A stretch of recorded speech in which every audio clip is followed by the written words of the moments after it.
Hi guys, and we are live, but just for a moment because we want to do a brief sound check. So I'm gonna name my co-hosts and they will all say something, and it would be really nice if you guys in the chat could let us know if you can hear everybody or if someone is not loud enough. So please let us know in the chat. So let's start with Hugo, Code Monkey. Could you please say something? Hey everyone. Okay, next up is Eleonora. Please say something. Hi everyone. And lastly, Elena. Hi, everybody. Okay. We're gonna pop back off just for a little bit and we're gonna be back in about 5 to 10 minutes.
all the screens and everything correctly.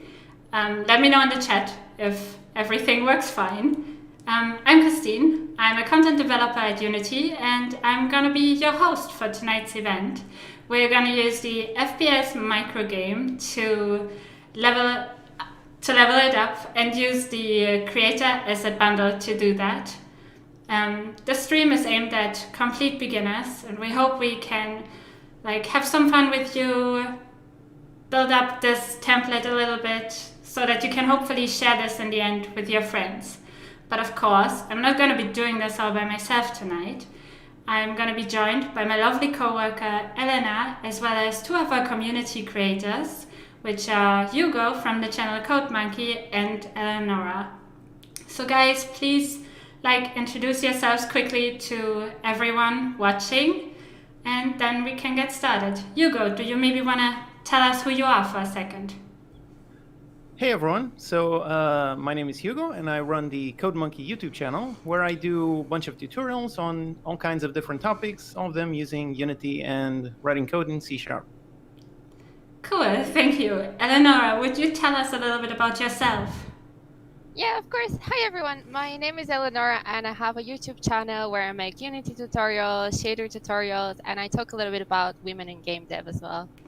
That's so great. And of course, we'll link all the channels, their Twitters, and everything in the description box down below, so you can go and check it out after the stream.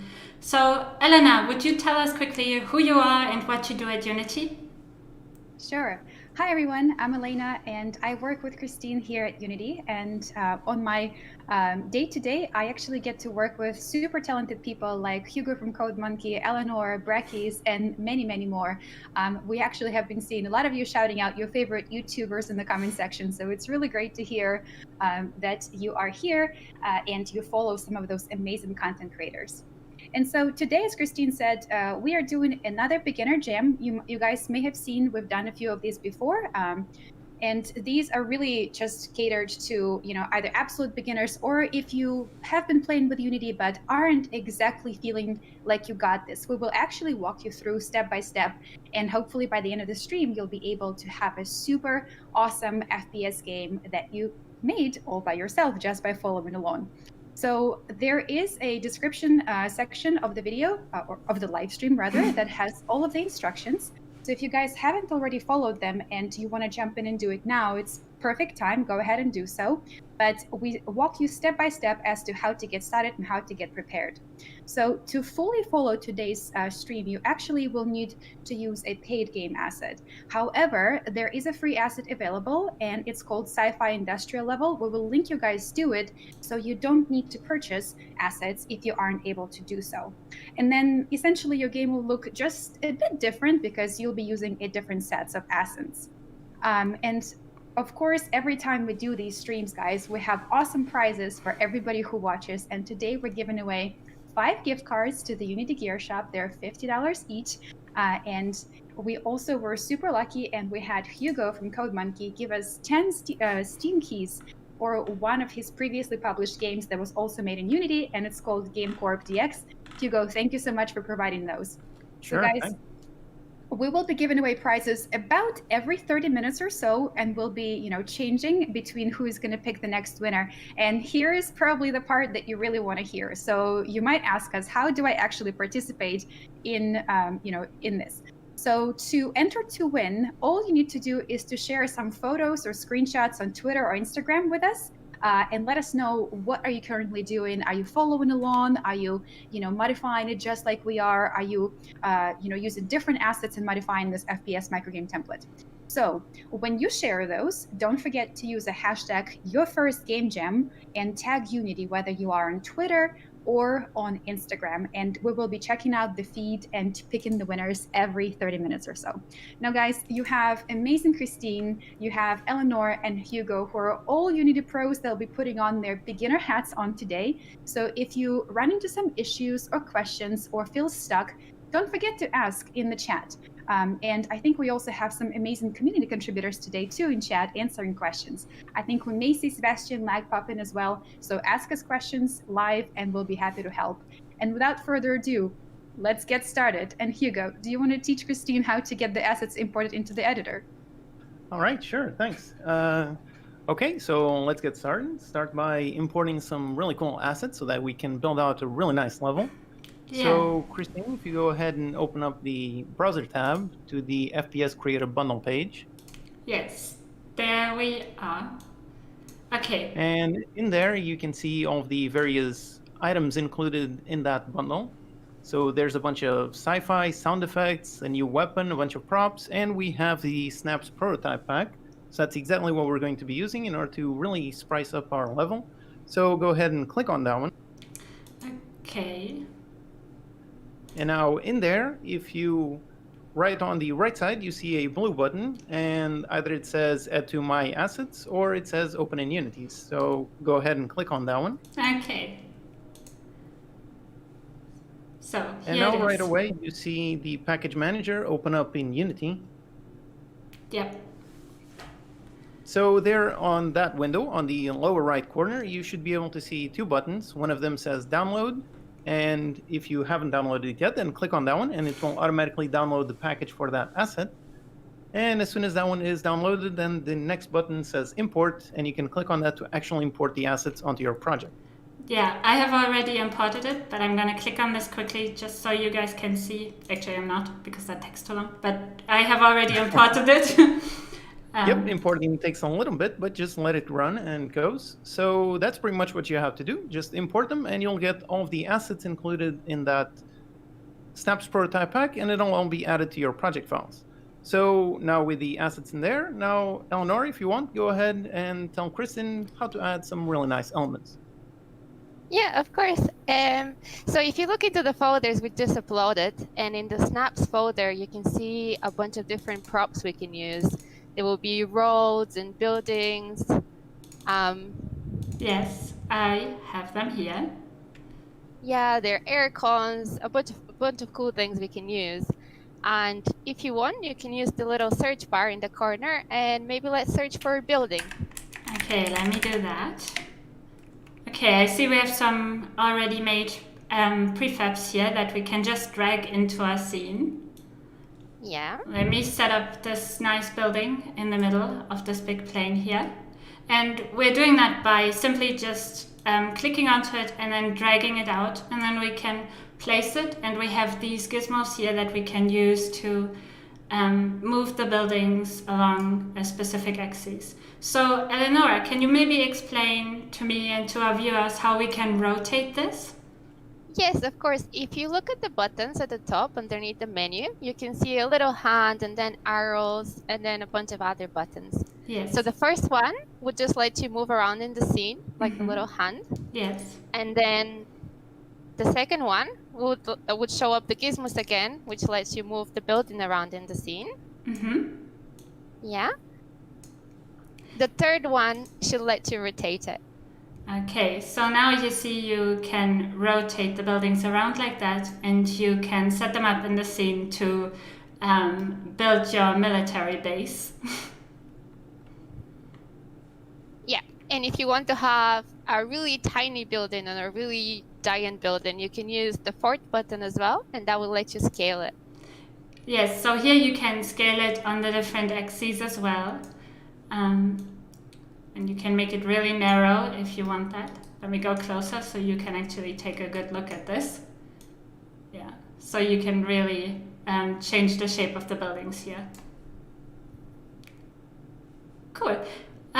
So, Eleonora, what do you think? Should I set up some more buildings and make this a bit more full? Because right now it's very plain looking. Yes, I think we should definitely do that. And if you like, you can use some of the road assets and link the buildings together with roads in between as well. Oh, that's a good idea. I think I should do that. Okay. I have pre-made some roads here, so I can use that. Maybe you guys can tell us a little bit about how you got started in creating tutorials and making games while I do that, because that's probably not going to be very interesting for anyone to see me build the roads.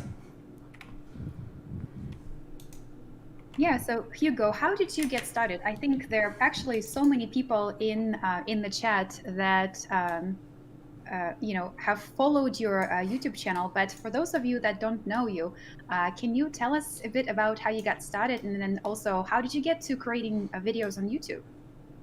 Sure. So, I've been programming pretty much my whole life. So since I was about 10, I really liked writing code. And obviously, if you like how to write code, then it's just a matter of time until you start trying to make games. So when I first started, it was actually about 10 years ago. And I first actually started with Flash because back then it was the most popular thing at the time. It was really a great tool, really easy to use, really great for quickly publishing games and learning a ton. So that's pretty much what I did for a whole bunch of years, just learning a ton about game design, programming, and all those things. Then eventually I wanted to transition from making just some simple web-based games to making some more complex things that I could play in my desktop. So that's when I went to search, and eventually I found Unity. It was an excellent program. It was free. Everybody told great things about it. So I downloaded and gave it a shot. And I found that it was quite easy to use, very easy, very powerful, and it allowed me to do exactly what I wanted, which was to make very nice downloadable desktop games. So that was it. That's how I started. And yep, that was like 8 years ago. So since then, I've published like 8 games on Steam, and it has been a great journey. Really, really interesting. And yep, I continue loving working with it and can do anything that I want. So yep, it's been great. That's awesome. And before we ask Eleanor about how she got started, Kristin, I actually see a few people that are asking where you can find the buildings because they weren't able to find it in the assets. So could we possibly look at the navigation and the folders where folks can find the assets that come in with the microgame? Okay, so basically once you imported the snaps pack, what you need to do is you go into your assets folder, which is here.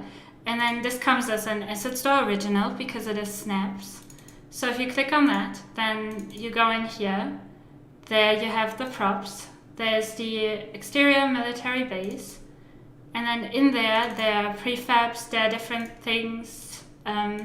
Like here are some props. There's some containers and handrails and stuff that I've been playing around with.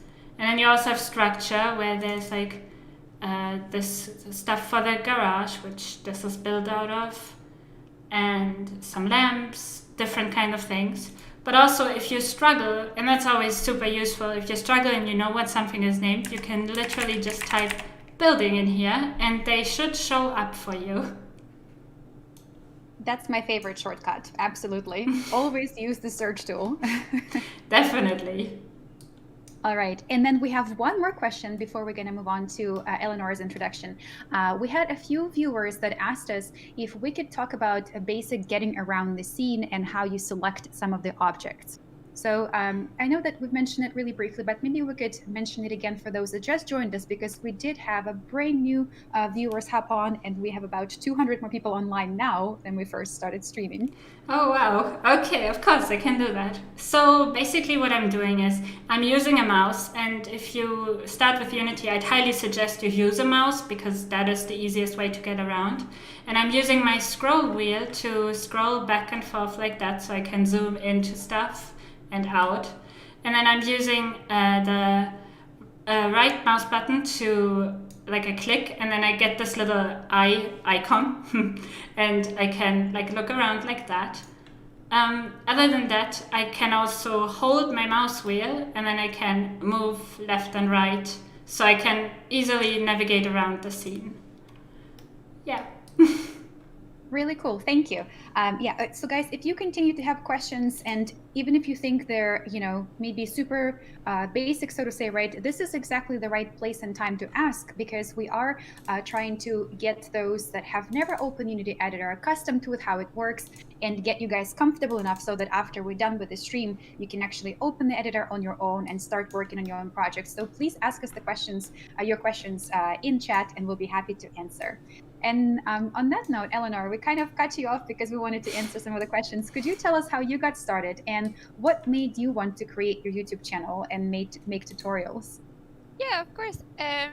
I started about 3 years ago, I think it's at this point. I come from a software engineering background, and at the beginning I used to be so scared of the art and the artistic part. of the game development process.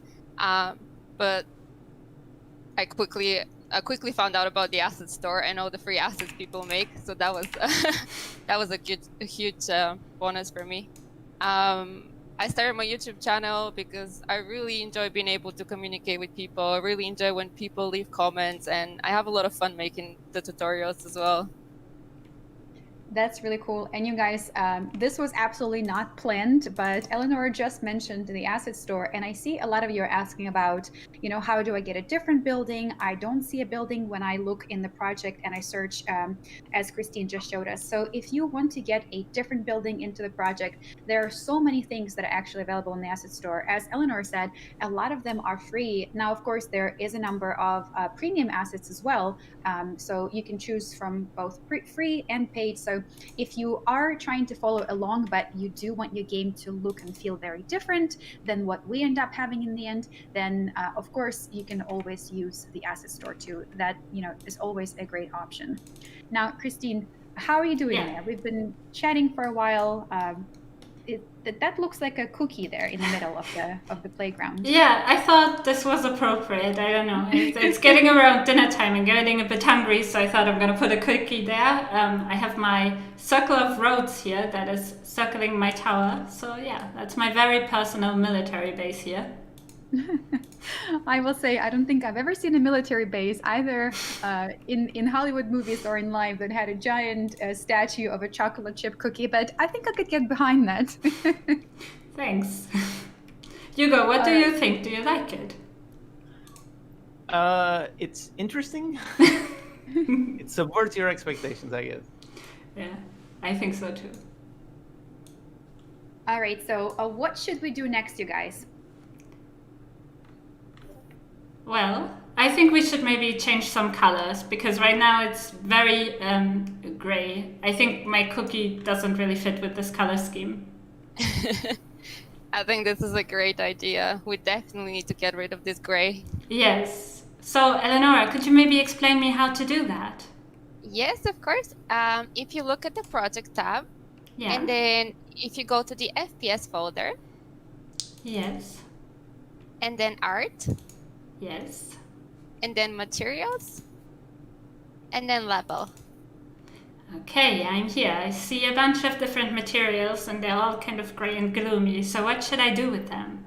Yeah, if you look at the ones they're called floor, Mm-hmm. you should have floor dark gray and floor just underscore gray. Yeah. And if you click on one of them in the inspector to the right, Mm-hmm. you should see a little color picker and you can change the albedo.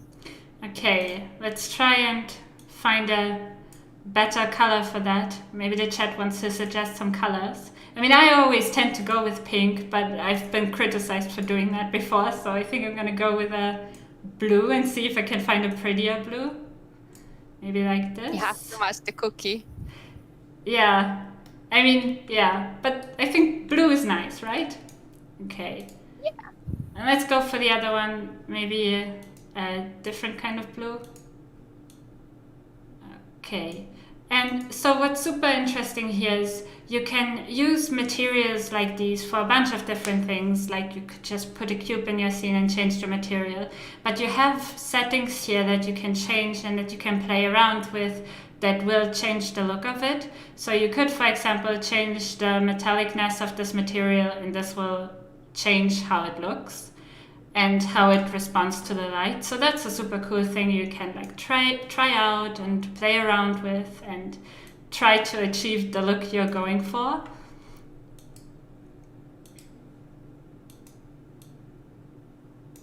Okay, Eleonora, what do you think? I don't know if this is really pretty yet. I think we can work on it for a little bit longer. Yeah, I think so too. It's not really what I had in mind. Let me change it here. I think it's not pink enough. I think that's the problem. Yeah, I can't make it pink this time, I think. You guys, I think we should have actually divided the level into two, and one would have been designed and instructed by Hugo and another by Eleanor. And then we should have seen how these two made them look totally different. But that's just an idea for our next stream. I'm gonna, keep the tally of the ideas we get. Please do, please do. Okay, do you think we should maybe try out to play a little bit and see what that looks like in game, because it's hard to see from here? Yeah. Okay guys, so I'm gonna go into play mode, which you can do at the top here. You can use this to try out what you've been working with the entire time.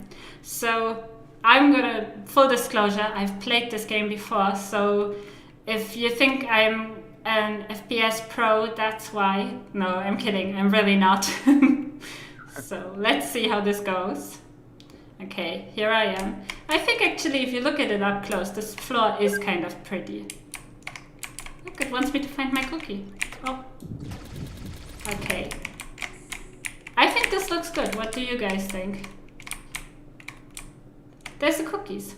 Wow. I like the contrast. I like that the cookie's spinning in the air too.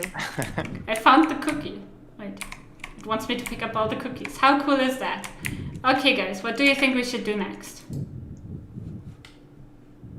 Well, now that mission cookie accomplished, should we continue to trick out the level, you guys? Because, I feel like there needs to be more obstacles and whatnot. Definitely. Does anyone have any suggestions what I should add? Maybe you go? Well, there's lots of objects you have over there on the assets. So it really just, the limit is your imagination. There's tons of walls, tons of things, tons of windows even. Windows. So yeah, if you just browse up the project files and look, I'm sure you'll find something. Okay. Let's see. And guys, these things are really cool because you can use them to actually combine them together and make your own buildings, sort of. So that's kind of fun. And by the way, someone was asking how do you snap the assets together, and so you can explain how you can press down Control and move them. Yes. Just make sure they're all perfectly snapped. Yes. So if you press Control while you move them, you can have them snap. You have, like here for example, I forgot to do it. Let me. So you hold down Control, and then you should be able to move it down if you select the building. Okay, here it is. And now you can snap it perfectly to the ground, so there is no air between it, basically. So just to explain it one more time, you can press Control on your keyboard and move it to snap it. All right. That is a really neat little shortcut, Christine. I remember the first time I started making a 3D project when I switched from the 2D template.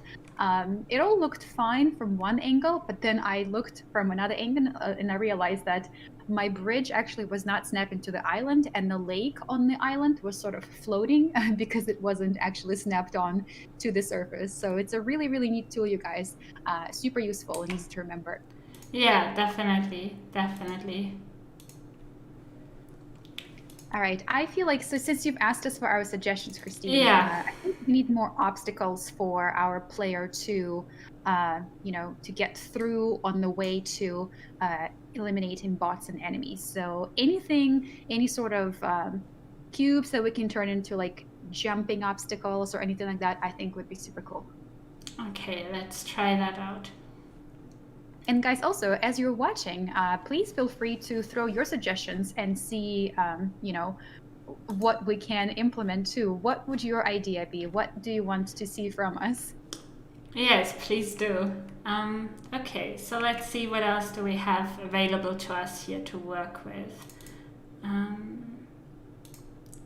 We have some ramps we could use. That's kind of cool. Let me snap that.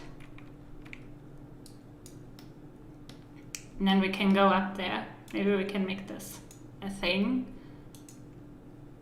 A multi-ramp ramp? Sort of. If we can turn it around properly, that is. It's like EO's house.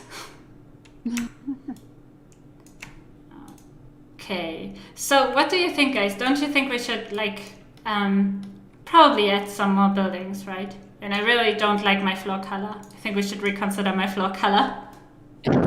I also think you should add some air conditioning because it looks like a very hot place.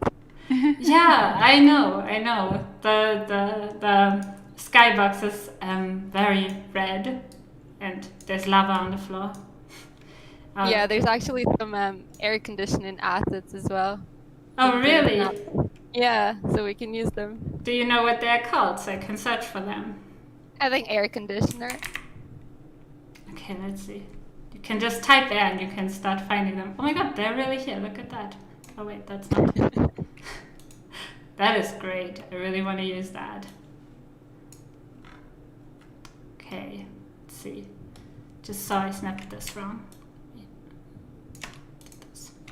Kristin, I see Arca Joyti ask us whether or not we can make a speed running game because the asset pack is perfect for it. So I don't know if it's a speed running game or if we can add like a speed running patch onto that ramp, but I see a whole bunch of suggestions, you guys. So I'm just gonna go through them and see what else there's coming in that could be really cool. Add an enemy biscuits. Somebody is hungry. Somebody's definitely hungry because we got the cookie theme going, we got the biscuits going.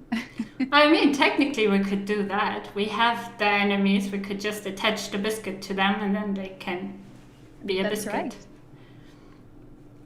Right. Okay, let's see, what do we have here? Oh, we can add more of these rooms. That's pretty cool.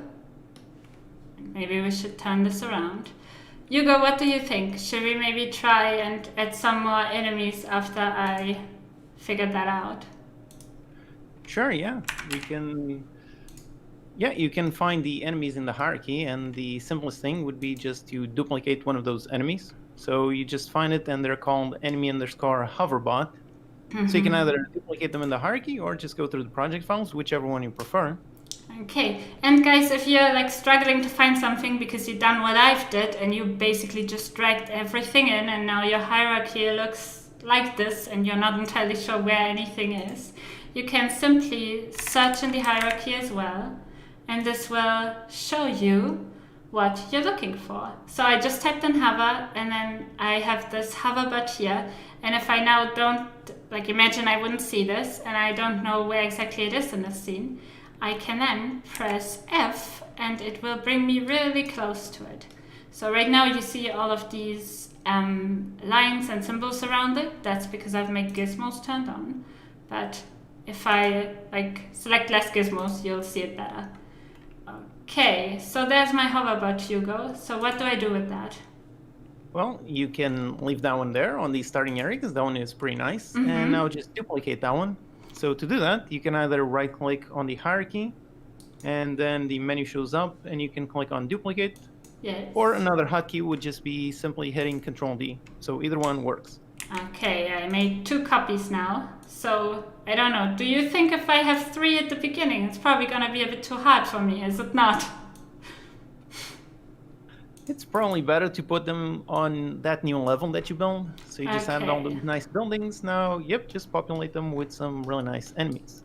Okay, let's see, guys, how I can do that. So let's put this guy here and this one. I think he should be a little bit... Maybe he's guarding the cookie. I think the cookies should be guarded. Well, it's a good thing that you say that, because another thing that we can add are patrol points. So essentially these are points where the enemies will roam around that area once they don't have an active target. So once again, on the hierarchy, you can look for the patrols. They're right there under the paths. Yep, that one. So again, you can just duplicate that one instead of having to create the whole thing from scratch. Okay, I have a duplicate. Now inside, that's a parent game object, so it has a bunch of children inside, and yep, you can click on that little triangle to expand it, and you can see the various children, and those children are the various points where the enemies will go to. So you can just place them, and for example, place one around the cookie and the other one going back and forth on the building. Okay, so they are now, if I click on them here, I see that they're here because they are set to the starting position. So I'm just gonna use my arrows, and I'm gonna move them around a bit to place them around my cookies. Okay, there's the second one. And Hugo, do you think we need all three of them? Probably not, right? Well, depends on what you want to do. So for the cookie one, yeah, sure, you can put 3, just make a little nice triangle area around the cookie. Okay. And for the other one, you can try out just putting 2, just one on each side of the building. Okay, so I've placed my cookie control points. And what a great word. And now the other enemy is right here. You can see him hardly because he's so small. But here he is. And we want him to patrol around the building. So what I'm going to do is I'm going to use this patrol item that I have here in my hierarchy. And I'm going to do Control D to duplicate it. And then I'm going to open this up like Hugo explained with the little triangle. And I'm going to use this first point, which is here because I duplicated from the cookie ones. And I'm going to move this to, if I click it, I'm sorry, here it is.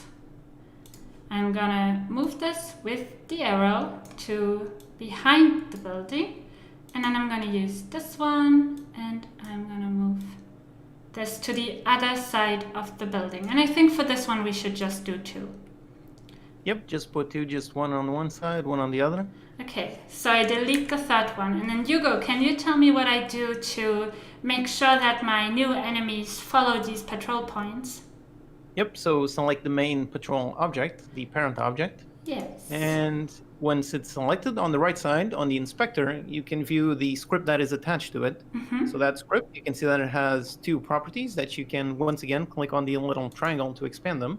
Yeah. So one is for the path nodes. Those are the various positions, the objects where the enemy will go to. And the first one shows the enemy.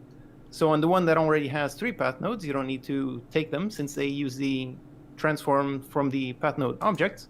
So just click on the enemy one and swap the enemy. So because right now it's being applied to the original enemy and you don't want to do that. And instead apply it to the enemy that you created. Okay, let me quickly see which one I want. Yeah, that's the one. So how about number 1 is going to be attached here. And I simply did that by hovering over it in the hierarchy, then clicking on it and holding it, and then just simply dragging it to this field and letting go of it. And now this is the right enemy. And you can make sure of that by, if you click in here again, it shows you which one it is. And then if you look here, that is the correct one indeed. Yep, now go ahead on the second enemy, or rather on the second patrol object, select on it, and once again, expand both properties attached to the script. Mm-hmm. And now you can see that the path nodes, the third path is no longer used. Yeah. So over there you have the size, and you can change the size from 3 to 2 since it only has 2 positions. Okay. And once again, just assign the actual enemy. Okay, this is then hoverbot number 2. Again, I'm just gonna drag it here and let go of it. Okay, so Hugo, if I start playing now, do you think this will work? Sure, let's see, let's try. Okay, let's see if those guys are... Well, first off, I need to kill this one. Okay. Now let's see if the other one is guarding the cookie. There should be one guarding the cookie and one going back and forth on the building. Oh yeah, but he's going through my cookie. Did you see that? Oh. Oh, yep. Seems like the one with the building actually went through the building instead of going around it. Yes, it did. It So did. that's a bit strange. That's definitely not intended behavior. Can we fix this? Can you help me fix this? Sure, yeah. So go ahead. And one thing to remember is that when we were in play mode, any changes that you make whilst during play mode will not be saved when you go back out into edit mode. So that is why we had to leave play mode in order to right now do some modifications. So just remember that things in play mode don't automatically get saved. So we stopped play mode, now we're back in the editor, and the issue we had was that the enemy was going through our building. So essentially the enemy doesn't know that there's a building there, it just has 2 positions and smoothly goes from one to the next one. So the issue with that has to be with navigation, which is how the enemies actually figure out where they can go to. So for that, we can open up the Unity and Navigation tab. So up there on the top left corner, you can see the various file bar, and you can click on Window, and then you can click on AI, and in there, yep, you see the navigation. Yep. And if you click on that, yep, you should see the navigation window pop up. Mm-hmm. And now one thing, which is on the scene view, over there you can see a button to enable gizmos. Yeah. And if you click on that, yep, you should be able to see a visual representation of the nav mesh, which is essentially all the positions that the enemies can go to. So right now you can see that the enemies don't really detect that there's a building right there in the middle. So that is why that enemy just went straight through it. So to fix that is very simple. You just place the objects, and then on the navigation window, you just click on the bake button. Okay. And in there, just click on bake. And all the settings, you can play around with them if you want, but all the defaults work. And yep, as soon as you do, you can see that it created a really nice new geometry shape. So the enemies now can actually identify and find all of the various buildings and where they can walk and where they can not walk. Okay, cool. Thank you, Hugo. I think we should try that though. Yep. Okay, let's see how that goes in play mode. Okay, here we are again. Sorry, guys, I know it seems brutal, but I always need to kill that one. He started it, okay? It isn't me. Okay. And now if you just stare right down the middle, you should be able to see the enemy go, yep, there you go. He's going around the building instead of going straight through it. Look at him. So he now understands that there's an object in there and he cannot go through that object. So, yep, he goes around it. So no more ghostly enemies going through walls. That's great. Thank you so much, Hugo. But yeah, so I'm really interested to hear more about how you guys got started with Unity. And maybe in the meantime, I can make this level a little bit prettier because, man, I have to say, I didn't do the best job. This does not look good. And Kristin, while we're still on the topic of navigation and getting around, we actually had a question from Sharklock where we were asked, can you surround the place so you don't fall down at the edges? So I think what we're talking about here is creating the system in place and making sure that we have colliders so our player does not fall off the bridges when they land or fall off the level, as right now there are no colliders. Perhaps you and Eleonora can tell Sharklock how to do that, because that should be really easy, right? Yes, of course. Eleonora, do you maybe want to guide me through this, or would you like me to do this alone? It's up to you. Okay. So the way I used to do that when I started, because for me it was really hard to grasp what a collider really is. So what I used to do is I used to create empty game objects here. So you go to the top here, you go to game object, and then you can create either empty objects or you can use 3D objects, and then you can use a cube, a simple cube, which will show up here, and you can use the scaling tool that Eleonora told us to use earlier, and we can scale it up to whatever size we need. I'm just gonna make an example that we can maybe move somewhere here so we can try it out. And yep, okay, I want to move this to the corner and a little higher up. And then when we scale this a little bit bigger in that direction, and then we move this more up. And then you can, so what you want is basically you want to build a barrier, but the barrier should be invisible. So in order to do this, this cube can't be rendered, but it needs to have a collider. So the standard cube already comes with a collider, which you see here, that is a box collider. And as long as this isn't set as a trigger, it's gonna be actually a physical box. So I run against it and I won't fall through it, basically. Hold on, this is too high. This looks good to me, yeah.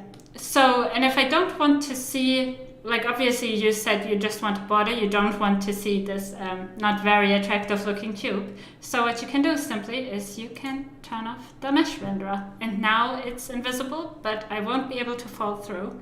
I'm gonna quickly demonstrate. You can also enable gizmos again if you want to visually see the collision box. Oh, that's a good idea, Hugo.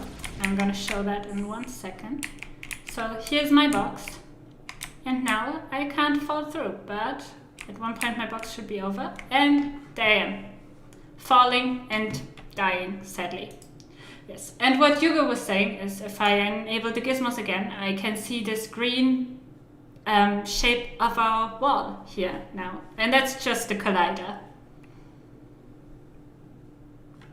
That's really great. Thank you guys so much for explaining. I hope that it is clear, and it's really great to see you guys ask these questions, because that means you're following along, you're participating, and I guess in this case, possibly falling down into the abyss before you manage to figure out the collider. Now, you guys, it is 40 minutes into the stream, so we're slightly overdue, and it's time for us to announce our first winner of a $50 gift card to the Unity Gear Shop. So I've been scrolling through a whole bunch of screenshots that you guys have been sharing with us on Twitter, and I actually see one that I think should be our very first winner. So the first $50 gift card is going to a user on Twitter named Founded, and handle @Founded77. So please keep an eye out on the communication from Unity. After the stream, our team will reach out and we will be sending you a code to the Unity Gear Shop. We also would love to see you then share with us what you got yourself from the Gear Shop, because there's a bunch of really cool Unity swag. So first winner, Founded, @Founded77, and I think it's time for us to also start looking at the next winner, because we also have Steam codes to give away as well to Hugo's awesome game that was made with Unity. And on that note, you guys, if you are participating but you didn't hear about how to enter the win, if you just joined us on stream, it is really super duper easy. Just take a screenshot of what you're doing and tweet it at us using hashtag #YourFirstGameJam on Twitter. Please tag the Unity's official account. On Instagram, do the same. And of course, you can tag all of the co-hosts as well, Kristin, Eleonora, Code Monkey, and myself. And the next winner will be coming up in about 18 minutes. On that, I'm going to stop, because I know you guys have something super cool planned. And what FPS game would be an FPS game if we didn't have super awesome weapons? So, Eleonora, what do you have in store for Kristin? Yeah. So the bundle came with a super cool fireballer gun, and I think we should definitely use it. Okay. Yes, let's do that. I have already imported it into my game. Yeah. Can you walk me through it, please? Of course. We have 3 options of what to do with it, and I think we can do all of them. One would be to change the starting weapon of our player, so we give the weapon straight away. Another one would be to have a pickup somewhere hidden on the level, so they have to search for it. And the third one would be to have an enemy drop it after we kill it. Okay, I think we should actually do all 3 of them. Which one would you like to start with? Well, let's show us how to do the start weapon first, maybe. Yeah, of course. If you look into the scene, and if you locate your player object, and you can use the little search box as well. Okay, let me type in player. There it is.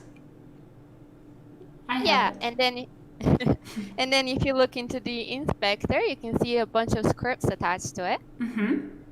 And one of them should be called Weapon Monitor script. Okay, let's see where it is. We have the input. There it is. Weapon Manager. Nice. And at the top of it, you should see starting weapons. There it is. And here, you can decide how many weapons you want the player to start with. We can just keep it 1, I guess. Yeah, I think 1 is enough for the start. We don't want to make it too easy. No, we want it to be a very hard game. And now in the project tab, if you look for Fireballer, you should be able to find the actual gun. Okay, I found it. So what I'm going to do is I'm going to give you a little quick tip, because if I were to click on something now, it would change the inspector to that object inspector. So what I can do is I can press on this little lock sign at the top here. And now if I click on anything, my inspector will remain where it is, so I can search for the proper object that I'm looking for. So which one do I need, Eleonora? Not the pickup, but the fireballer weapon prefab, right? Yes, not the pickup. Okay, so I'm gonna hold that and drag it on. Okay. So that's it. Now if you click play, you should start with the fireballer. Okay, let's try that out. Okay. Ooh, look at that. That looks so cool. Oh, look, it shoots fire. I love it. Okay. Oh no, I'm doing bad. Ooh. Where am I hiding? Whoop. It hit from me. Oh no, I died. Oh Man, no. that's embarrassing. Oh god. The people in the chat are gonna make fun of me. Oh jeez. Okay, that's not a good start weapon for me unless I do the enemies much easier. Okay, so what else can I do? So you said I can make an enemy drop a new weapon, right? Yeah, of course. If you pick which enemy you would like that to happen with. I guess the first one should be the one. So this would be this enemy hoverbot, and I can press F to go closer because I always like to look at the things I'm working with. Okay, what do I do with it, Eleonora? So if you look at the scripts again, now when you have it selected in the inspector, you can see all the scripts attached to it. Mm-hmm. And there in your enemy controller, there should be a bit that says loot. Loot. Oh, here it is. I see it. Yeah, and it's currently dropping a bit of health, but we can just drag the pickup in there and change that.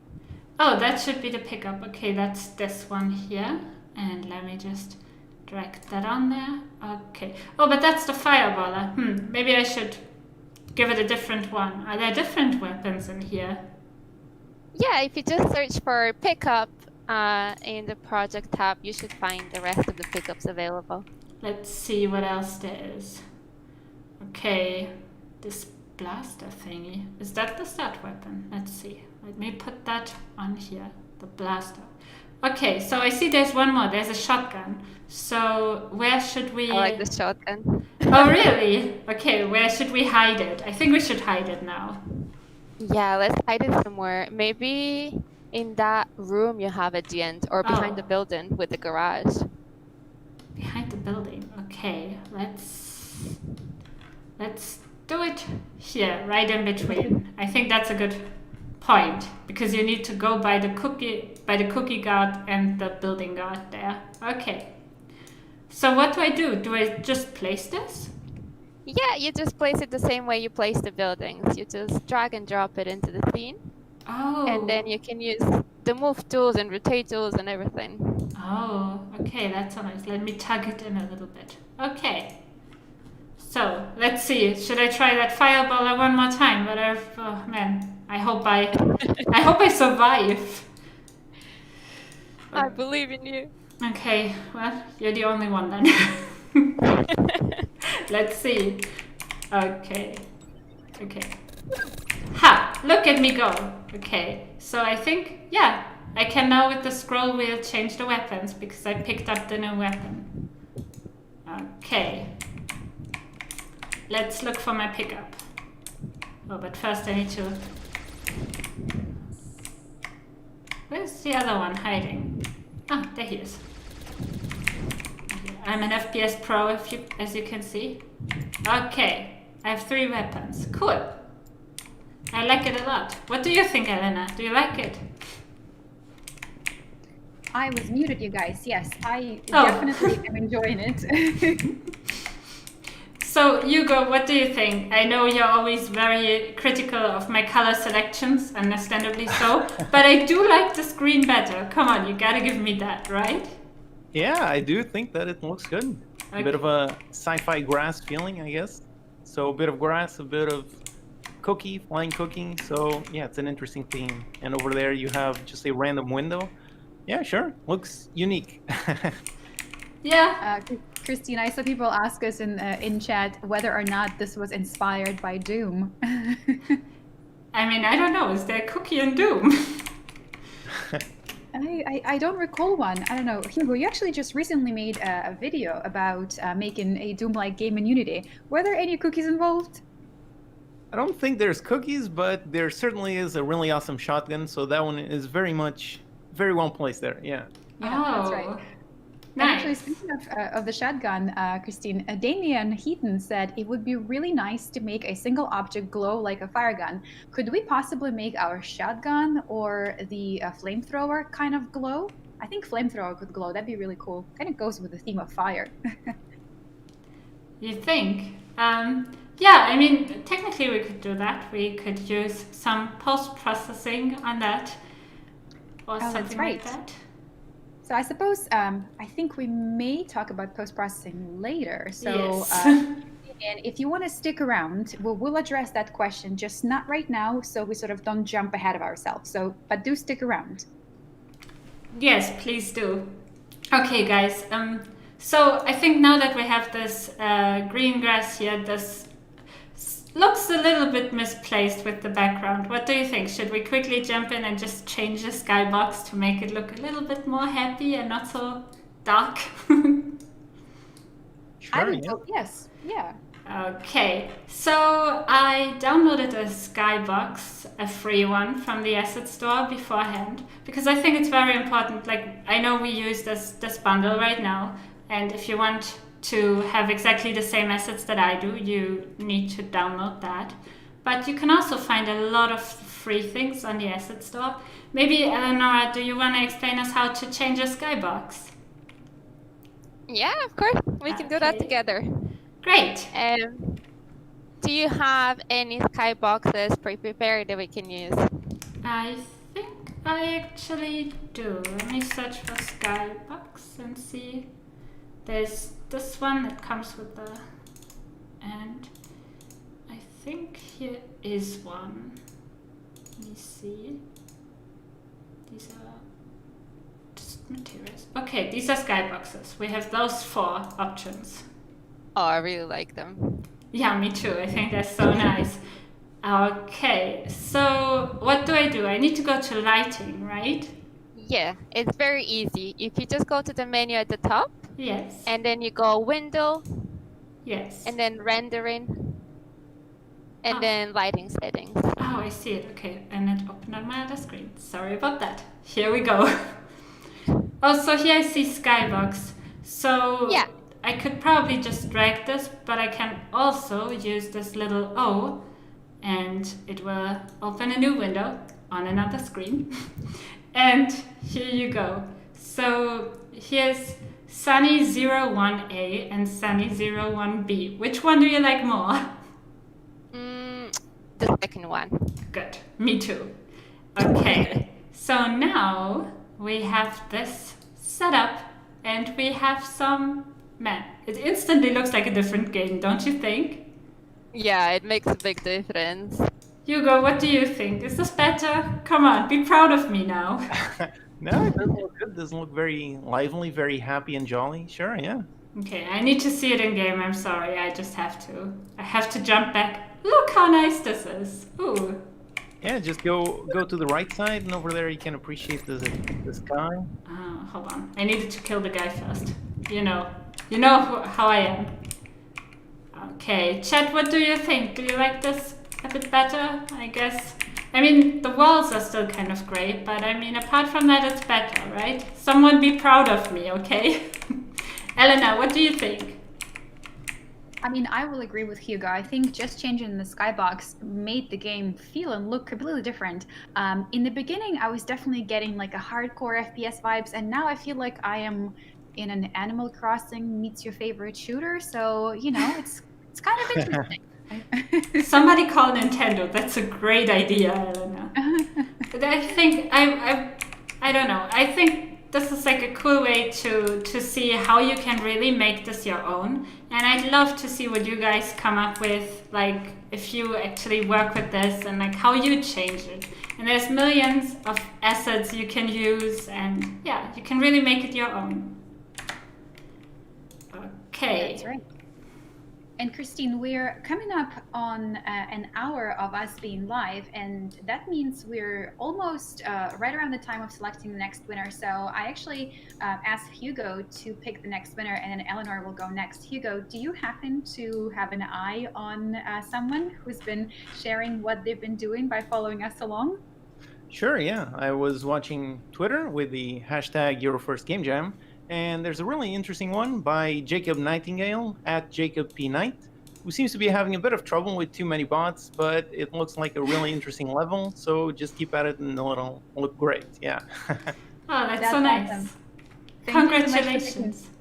Yeah, Jacob, look out. Like I said, after the stream is over, not like immediately, right? Because we need to send these over to our team and whatnot. But Unity's team will be reaching out and sending out a $50 gift card to the Unity Gear Shop. So please keep an eye on it. And of course, don't forget to share the progress. If you keep modifying your game, as Hugo is saying, you seem to be having some troubles with bots. So we'd love to see how you will balance it out. And then, yeah, tag us hopefully once you're all geared out in your Unity swag. And on that, you guys, let's get back to Kristin modifying it and making it look super different from what we started with.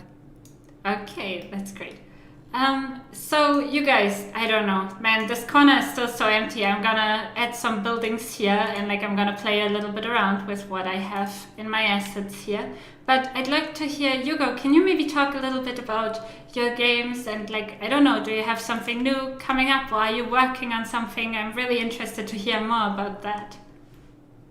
Sure. Well, right now I'm mainly focusing on making the videos. I mean, that's part of the reason why I started making the channel, making the tutorial videos, was because making games is really awesome. It's really cool. It's really fun. It's awesome to design something and build it day by day and see it getting built and being playable. It's a really great feeling to see that progression happening. But at the same time, it's a really long process. So usually my games take about a year to make. So that's partly why I started with the idea of making a YouTube channel. Because essentially I was spending 1 year making a game, which again is great, but spending just 1 year working on a single project does mean that there's tons of other ideas that I can't really explore. So part of the reason that I started the channel was because of that, so that whilst I was making my long-term 1 year projects, I could then start making some smaller projects and start making them into some really nice videos, essentially just showcasing what I've learned over the years. So that's kind of how it started, and yeah, people started to like the videos. So I continued making those more and more, and people seem to enjoy it. They seem to learn from them, which is a great thing. I'm really, really happy that I can help people. And essentially, my videos are what I wish I had back when I started. Because when I started with Unity was, I don't know, about in 2013, I think. And back then, yeah, there was much less content out there. Nowadays, there's tons of awesome creators making awesome tutorials. So if you're in your own game dev journey and you're having some kind of issues, some kind of problem that you don't know how to solve, I'm sure if you just go on YouTube or on Google and search for it, you will certainly find someone that already solved the problem that you're trying to solve. So yeah, that's pretty much been my journey, and yeah, focusing on videos more and more, and yeah, as long as people like them, I will certainly continue making them. And they definitely do. I really like watching Hugo's videos. Hugo, I also just saw that you recently started, you've announced on your channel and you just posted one of your first videos that actually brings in more content for beginners. Because I think usually your videos cater to more sort of intermediate to advanced developers, right? But I just saw your first video. I think it was 17 minutes or something rather, how to get around and set up the scene. So it's really great to see that you're also starting to produce more tutorials for those that are just starting out, because there are so many folks that are interested in checking out Unity, but then, like you said, run into troubles. And so now you're sort of really opened up the gates for both those that are just starting out, people that are far into their journey, and those that are looking for sort of final touches and advice from somebody who's published 7 commercial projects. Yeah, it's a really interesting mix because, well, I'm mainly a programmer, so I really like making some really complex systems. But at the same time, of course, I remember that, well, everyone starts from scratch. Everyone starts from nothing, from no knowledge. So it helps to get a nice mix between making some really complex things that I really like to make, but at the same time cover the basics so that everyone can just follow along, since everyone is on a different part of their journey. So yeah, trying to keep a nice mix between some more simple things, some more complex things, and yeah, that's part of the exciting part about making videos, is being able to cover all of these topics on really complex things, really simple things, and just being able to share it with people and seeing all the comments and where everyone is on their journey. Yeah. Yeah, that's really awesome. And now, I know that I asked you, Hugo, and you, Eleonora, how you got started, but Christine, I don't think you told our viewers yet how you got started with Unity. Do you want to share that story? I can do that actually. So for me, I just started teaching myself how to do programming, and I actually, from the start, I used Unity. So basically, for me, it was just like a hobby at the beginning. I'm always interested in how the cake is made. I'm not sure if that's really an expression, but it is now. So yeah, I started looking up some different kind of things, and I was just wondering how that works. And I heard from some people, oh yeah, programming, that's like rocket science. And I don't know, I like a good challenge, so I thought I'm gonna look this up. And I started using some live streams and also some videos on YouTube, and then eventually progressed to books and things like that. And I made some really weird little games at the beginning. Made a platformer with a little piggy that was jumping up to get the carrot.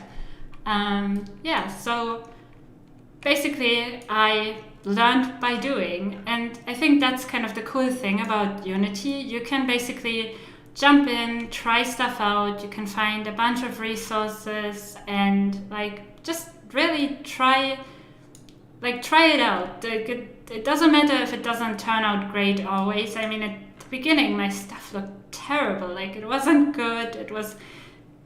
I don't know, it just wasn't good in the beginning, but like after time it got better and better, and it's very rewarding when you actually get something working. So yeah.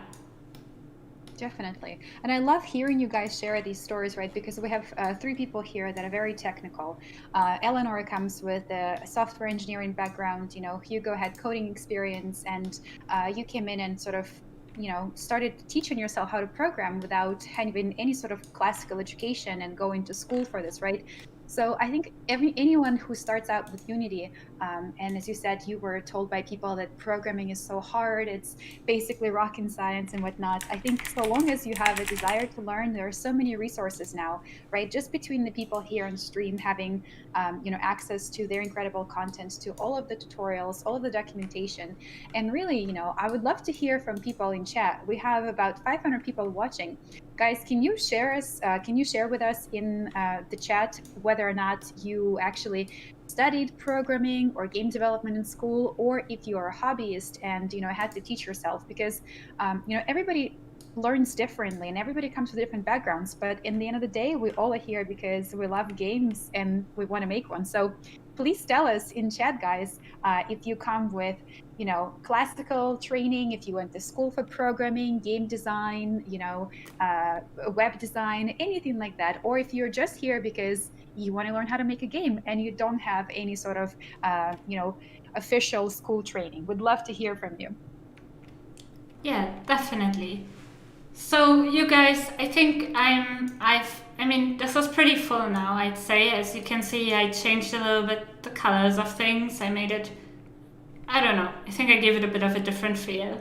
I'm not saying if I think that's good or not, but I changed it. Hugo, I know when you did the live stream before, because Hugo actually has been our guest before. Hugo is basically a seasoned pro at this point. Sure. You really tricked the template out, and you actually created an asset for it. Could you maybe walk me through that? Sure, yeah. It's a really nice asset. It's really simple, but it's something that you can very easily add to your game. So the asset is a key door system. So essentially you can use some keys, place them in the player's inventory, and use them to open up doors. So the key door system is available on the asset store, and it's completely free. So if you should have the on the browser, open up the asset store. I already have it in my game. Oh, okay, sure. So essentially, the import process is the same thing that we did for the Snaps prototype. So you just go to the link on the asset store in order to find the asset, and you just click on the blue button, which once again will show it to import on Unity. Okay. So once you do that, you have the asset imported, and the whole thing is going to be added to your project files right there. So, okay. I can see that you already have it. So over there you have the add-ons folder, and then inside you have the Code Monkey folder, And yep, then you got the key door system. And in there, you got all of the files. So for example, if you want to learn how this system works or how it was made, you can inspect all of those things. So essentially, all of the scripts are there, all of the source code, everything. So if you want to learn how it works under the hood, you can easily see that. But if you just want to simply use it, it is also very simple. So in there, you have the objects. And inside the objects, you should be able to see some doors and some keys.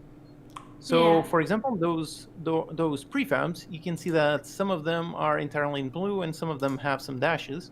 So those dashes are essentially various variants of the base prefab. So in that case, those are all of different types of colors. So you can, for example, select whatever color you want. There's already some presets for red, green, and blue. So go ahead and pick whatever color you want. I want red, please. All right, so just click and drag it straight onto your scene. It's really that simple. Okay, let me go close to this. I want to see that. Oh, this looks so cool. So wait, can I just set this up here by my wall contraption that I have? Yep, sure. Just move your object just like you move any object and place it anywhere you want it. Okay, let me see. I need to rotate this a little bit. You can also enable gizmos in order to visually see the collider, which pretty much shows you the direction of the door. So yep, you can see. So essentially, when the player enters that position, it will check if the player has the key, and if so, then it will open the door. Okay, let's see. I think my object might be a little bit too big for your door. Wait, let me put it in this one. I want it here. Let me turn this around. Like so. Oh, okay. Can I do 2 doors at once? I guess I can, right? But I need 2 keys then. Sure. Definitely, you can place as many as you want, but I don't know, to start things simple, probably just stick with one. Okay, I'm sorry, I'm jumping ahead of myself again. Okay, so I need a key prefab. Yep, and since you use the red door, then go ahead and drag the red key. Okay, here's the red key. Oh, I should hide this, huh? Hold on. Sure, yeah, you should place it guarded by some enemies or something. Okay, hold on. I have the perfect spot for it, Hugo. Okay, I'm gonna put it right in here. Okay. Good. So... All right, so you've placed all the objects, and just one thing that I didn't mention previously, when you got on the project files where you can see the key door system, you can also see, so yep, just go up one folder, and over there you see a README. One of them is just a text file, and the other one is a really nice file. Yeah. So, nope, on the folder above. On the folder above, on the key door system folder, you got a README object. Oh, so that's great. a really nice object, and over there you can see the getting started with some notes and something. Oh, that's great. I love that.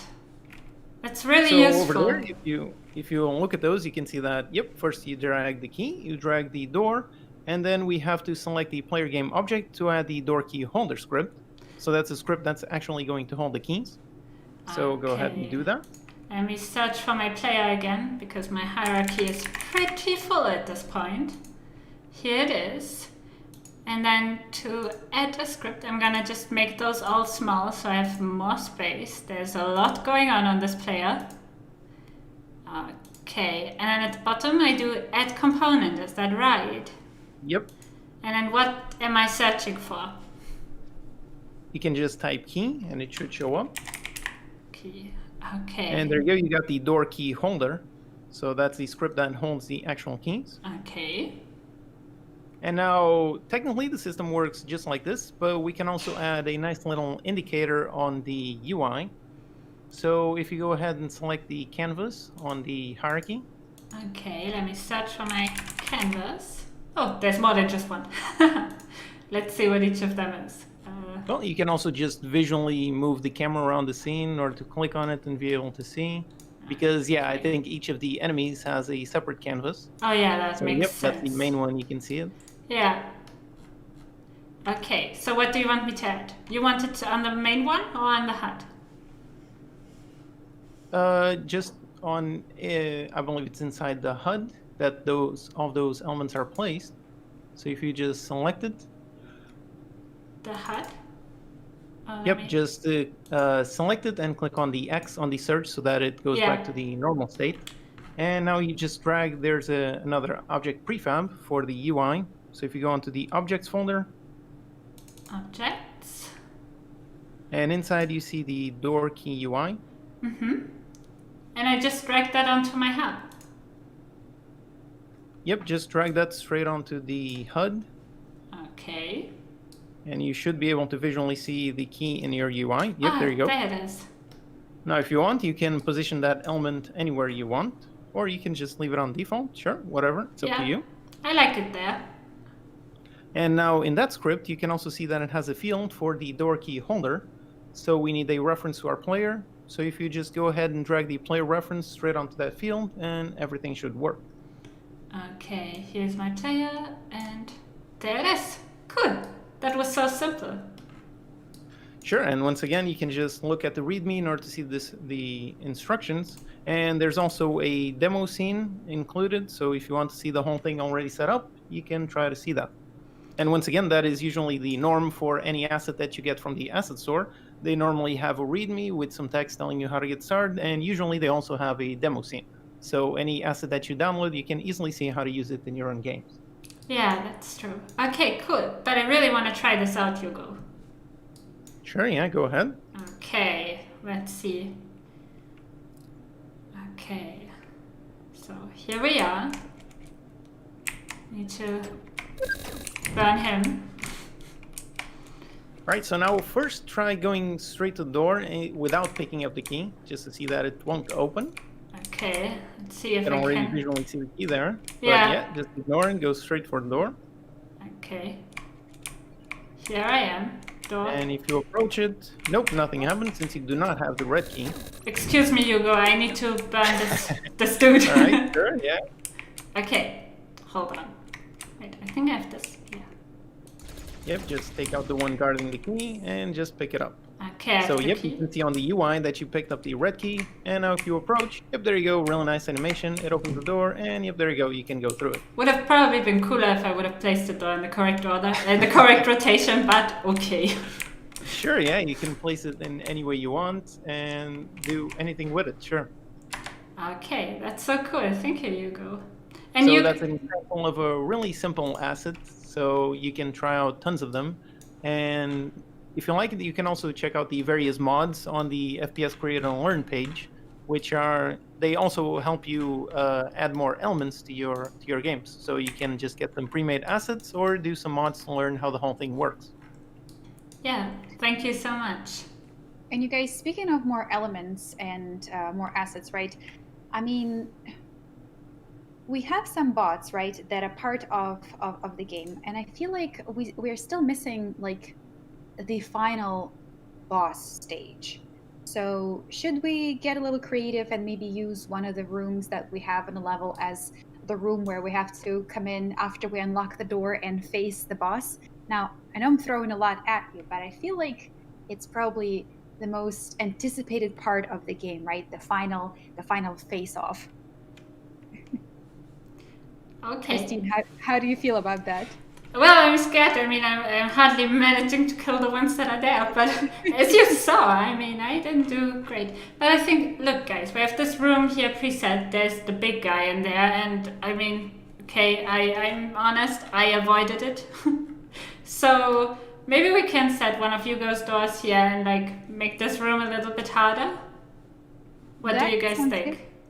Yeah, sounds good. Eleanor, how do you feel about adding the boss to be like the final stage that proves whether or not you got the true FPS skills? Yeah, sure. Okay. So Kristin, since we have the bot here, should we kind of modify it slightly to make it look lean and mean and not like the other enemies that patrol through and guard the cookie and whatnot? How can we take the assets that we already have and sort of turn them into a bigger, scarier looking boss? Okay. Eleonora, do you maybe want to guide me through this, or do you want me to do this alone? We can do it together. Okay, let's do it. So I think Well, one thing I really like doing for my game was if you look at your enemy, it has a default eye color and attack eye color, and you can make this really scary. Oh, okay. So hold on. Let me use my cool trick. I have this turret selected here, and I press F to go closer to it, so I can really look at it. And then you're talking about this eye color that you can see here. So what do you want to set this to? I don't know, what is the scariest color? Pink? I mean, that's what I do. Hugo, what do you think? What's the scariest color? Sure, I think pink could be quite scary. I think pink is scary because nobody would expect your boss to have nice little pink eyes as you get to the final stage. Okay, let's change this dude. Maybe we could also make him a little bit bigger, but let's do that in a second. Okay. Wait, I want to see what that looks like in game. I need to quickly check. I'm sorry. And that's always a good suggestion. If you work on something, like it looks so different in the game as opposed to what it looks like in. Look at him. Oh god, that guy's actually hard. Look at my HP bar, my health bar. Hold on, I need the other weapon. Okay, come on, you're almost dead. I can do this. Oh no, I can't because I died. Okay, wow. Yeah, I lose. I know. So, Elena, do you think I should make this guy a bit bigger? I think he could definitely get a little bigger. And then, since he does seem to be, pretty powerful, maybe if we have time, and I'm just throwing out ideas there, guys, we can bring little power-ups for ourselves, and try to heal up before we face the boss. But yeah, we could definitely make him bigger. And I think it's actually really easy to do it too, right? Without going into, other programs like Blender or whatnot. We can actually just... Yeah. I should be walking you through, you guys. I'm not the most technical of the experts, so I guess I should let Eleanor to guide you through. Yeah. So what would you like to do next? I think we should make him a little bit bigger. How do I do that? You can scale him the same way you scale any other object with the buttons. Okay, but like if I do that, he's gonna be all wonky. And like I want him to look the same, just bigger. How do I do that? If you just click on the white cube in the middle, I believe should let you scale him without making him wonky. Okay, so now he's a little bit in the floor, but that's okay. I can help him with that. Although I'd probably have a better chance if he were hidden in the floor. Okay, let's use this. And there he is. I used Hugo's cool trick of holding control, so he snapped. I thought he was, but I actually let go too early. Look at me. Yeah, a flying robot. That also works. He's a flying robot. Okay, so what else could we do? Like here, this room is still too empty. Like, what do we do? We should maybe add some health pickups for you to not be so scared when you play through the room. Okay, so how do I do that? Where do I find them? You would find them in the project tab. Okay. And I think it's just called a health pickup. Maybe if you search pickup, it should show up as well. Pickup. Man, always when I type pickup, I'm expecting a truck, but there's no truck. Oh yeah, here, pickup health. That is. Okay, so can I place as many as I want? Technically, yes. You can place as many as you want. Okay, but guys. I think you're only allowed 3. Yeah, without making it too easy, Kristin. After all, we expect a lot from you. I was gonna put like 15 in a row, and then I was gonna say, look at me, how good I am. No good. I do 3 then. Okay. Okay. Do you think maybe we should put some more of the regular hoverbots in here? Yes, like 17. No, it's gonna be way too hard for me. You go, like, what do you think? Give me a reasonable number. Come on. No, you can put some different bots. Put a bot, make him tiny, and make him move really fast. Oh, that's a great idea. How do I do that? Can you explain that to me? Well, you can search on the project folder. You can search again for the hover bot in order to find the prefab. Okay, hoverbot. The enemy underscore hoverbot. And now you can duplicate that one to make a different prefab. So leave the normal hoverbots as they are and just duplicate it. Okay, how do I duplicate it? Well, you can right click and duplicate or just hit Control D, whichever you prefer. Oh, you mean in the hierarchy? No, in the where you were on the project file, just select it and hit Control D. And it should duplicate. I see. Sorry, I misunderstood. Now, if you want, you can rename it. Say it like Hoverbot Mini or something. Okay, let me rename you. Hoverbot Mini. Okay, there he is. Right, now in order to make him mini, you can modify the scale just like you did for the boss. Except instead of making him bigger, just make him a lot tiny. Okay, hold on. I need to drag him in the scene because I need to see what I'm doing in comparison to the big guy here. Otherwise, this is not gonna work out. Okay. Here you are, dude. Okay. So, we have a scale of 1 right now. If you make him 0.1, that's probably too small. Let's make him 0.25. Okay, 0.25. That's so small that I can hardly see it. It's probably just the right size. Okay, I need to see it in game, as always. Okay. I know right now the guy is not gonna walk around, but that's okay. I just want to see how big he is. I roasted this one. Okay. Let me see you. Where you hide? Oh, look! Oh my god, it's so cute! Oh no, I can't kill it. It's so cute! Oh. Yep, but it's also much harder to hit, so... Oh god. Oh no, no! I want to run away. Oh my god, it's actually following me. Look at that, guys. Oh my god, it's so hard to hit. Okay, I think... Hugo, this is too hard. Help me, please. Well, one thing you can do is change the health. So over there you can see in the inspector the various scripts that are attached to it. And down there you'll see one for the health. Health. Oh, here it's really just called health. Yep. And over there, since he's so tiny and so hard to hit, you can make him with just like 10 HP or something. Okay, 10. There he is. And if you do that, now it should be still hard to hit, but at least it should die with about 2 or 3 hits. Okay, let's see if I can hit that, because as you see, I'm not that great at FPS games. I mean, Elena, you've been quiet for a while. Are you just muted so you can laugh at my skills? No, not at all. I'm actually reading comments, and I am looking at all the folks that have been sending their screenshots, what they've been working on, which I guess that kind of leads us into announcing our next winner. And I think, look at you, Kristin, absolutely nailing it. Congratulations. But I think actually, Eleanor, I selected our next winner. Eleanor, do you want to tell us who it is and why you picked that person? Yeah, of course. It's a tweet by Cliff Gore, and he's added a really cool billboard to their scene. Oh, wow. Sounds really cool. I am gonna wait for more updates and see what goes on the billboard.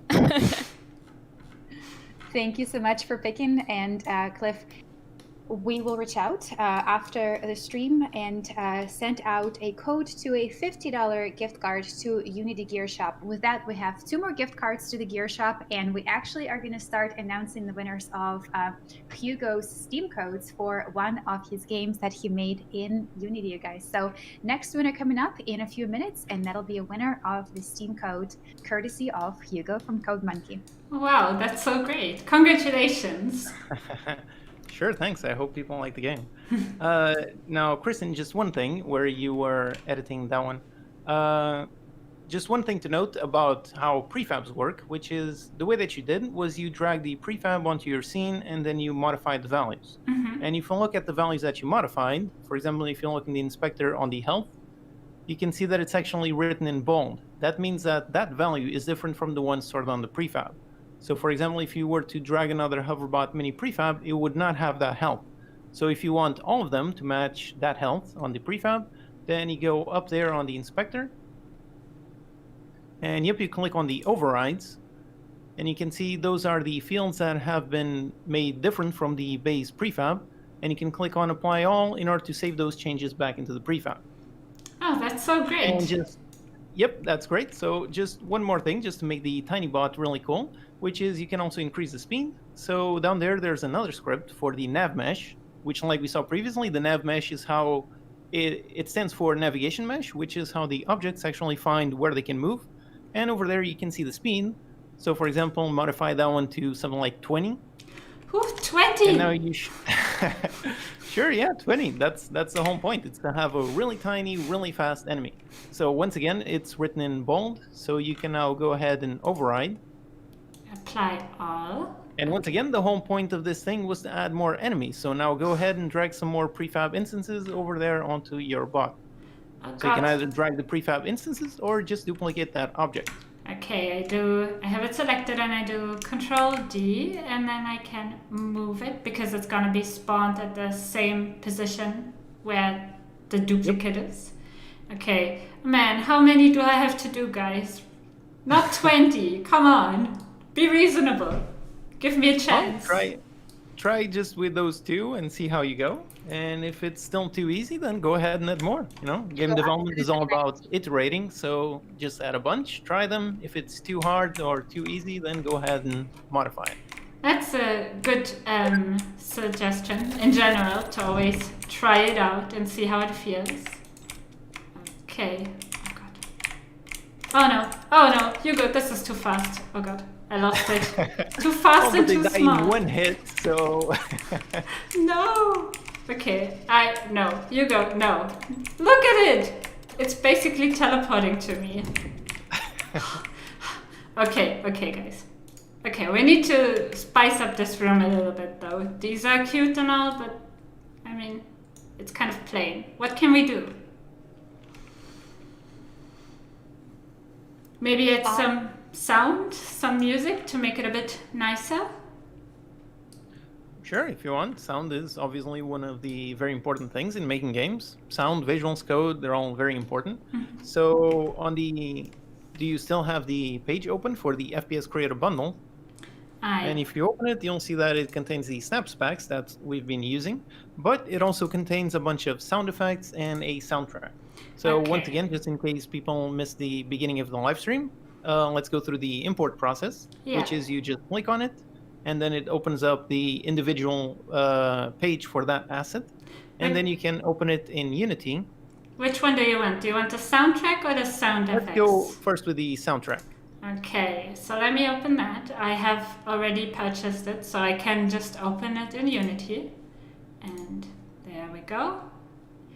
And yep, it automatically opens up the package manager. So once again, down there on the lower right corner, you can see a button to download.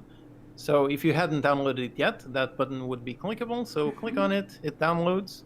And then next to it, once it's downloaded, you just import it. Yeah, and I have already done that. So for me, if I clear my search and I go to my assets, and I think it's under add-ons, Hugo, correct me if I'm wrong.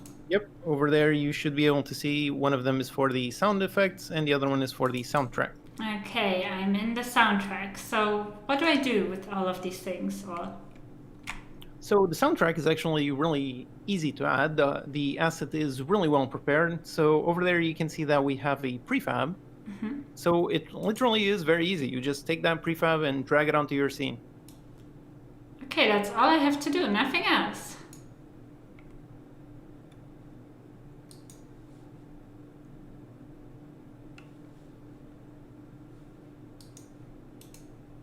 Okay. So let's try this out. What do you think? Oh, I hear the soundtrack. Oh, it's nice. I like it. Yep, right away you can see the really nice different soundtrack. Okay. So you can see how it's really easy. You just literally add the prefab and all of a sudden you've got a really nice soundtrack. It sounds really good. But if you don't like it, you can also edit it. So you can, for example, open up the prefab.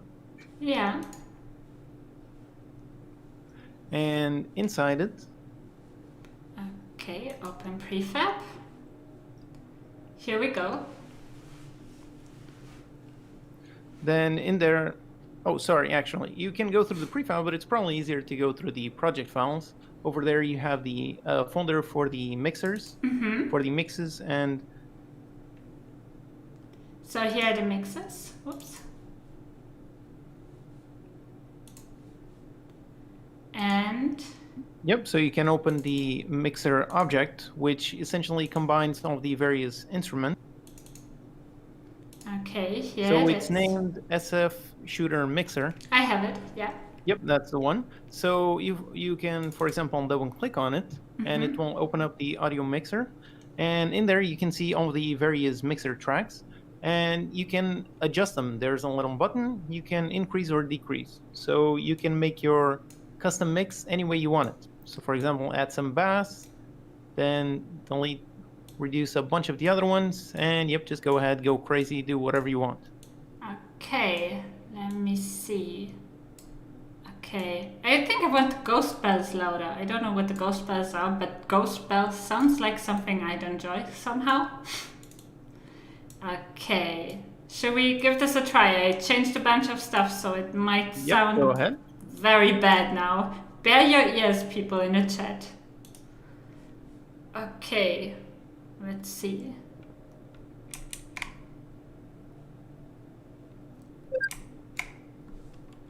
As we can see, I made the volume way too silent now. Did you change the master? Because the master applies to all of them. I think I did that by accident. Right on the left side. Yeah, it was by accident. I'm really sorry. Okay. Well, you can also edit them while playing, which is probably easier to really get the mix, the exact mix that you want. Oh, that's a great idea. Let's see. So if you hit on play, one thing that you'll be able to see is, yep, over there you can see the mix, all the various things being active. Yeah. Okay. Okay, that's cool. So you can basically probably also use just your own sounds that you found somewhere on the asset store, anywhere else on the internet, and customize your own mix with this, right? Yep, absolutely. You can use whatever sound assets made in whatever programs you want and import them and really make your game stand out, really make it really unique. Oh, that's so cool. Okay. So that's the soundtrack, and the other thing that we saw was the other asset, which contains a whole bunch of sound effects. So we can, for example, try using them, just see how easy it is. Okay, here it is. Remix sound effects. And then where do I go? Well, now let's, for example, you added a really nice shotgun, so we can, for example, modify the sound for that shotgun. Okay, that's so cool. How can I do that? Well, you can locate the shotgun on your project files. So go into the search bar and search for the shotgun. Shotgun. And now you'll see a whole bunch of prefabs. And yep, one of them is for the actual weapon shotgun. And on the weapon script, down there, if you scroll down, you can see that one of them, there's a field for the actual sound that is played, the shoot sound effect. And now you can click on the little circle, which shows up that one. And now you can search for shotgun, and you should be able to find one on the remix sound effects. Okay. So just with the search bar, just type shotgun, and you should be able to easily find it.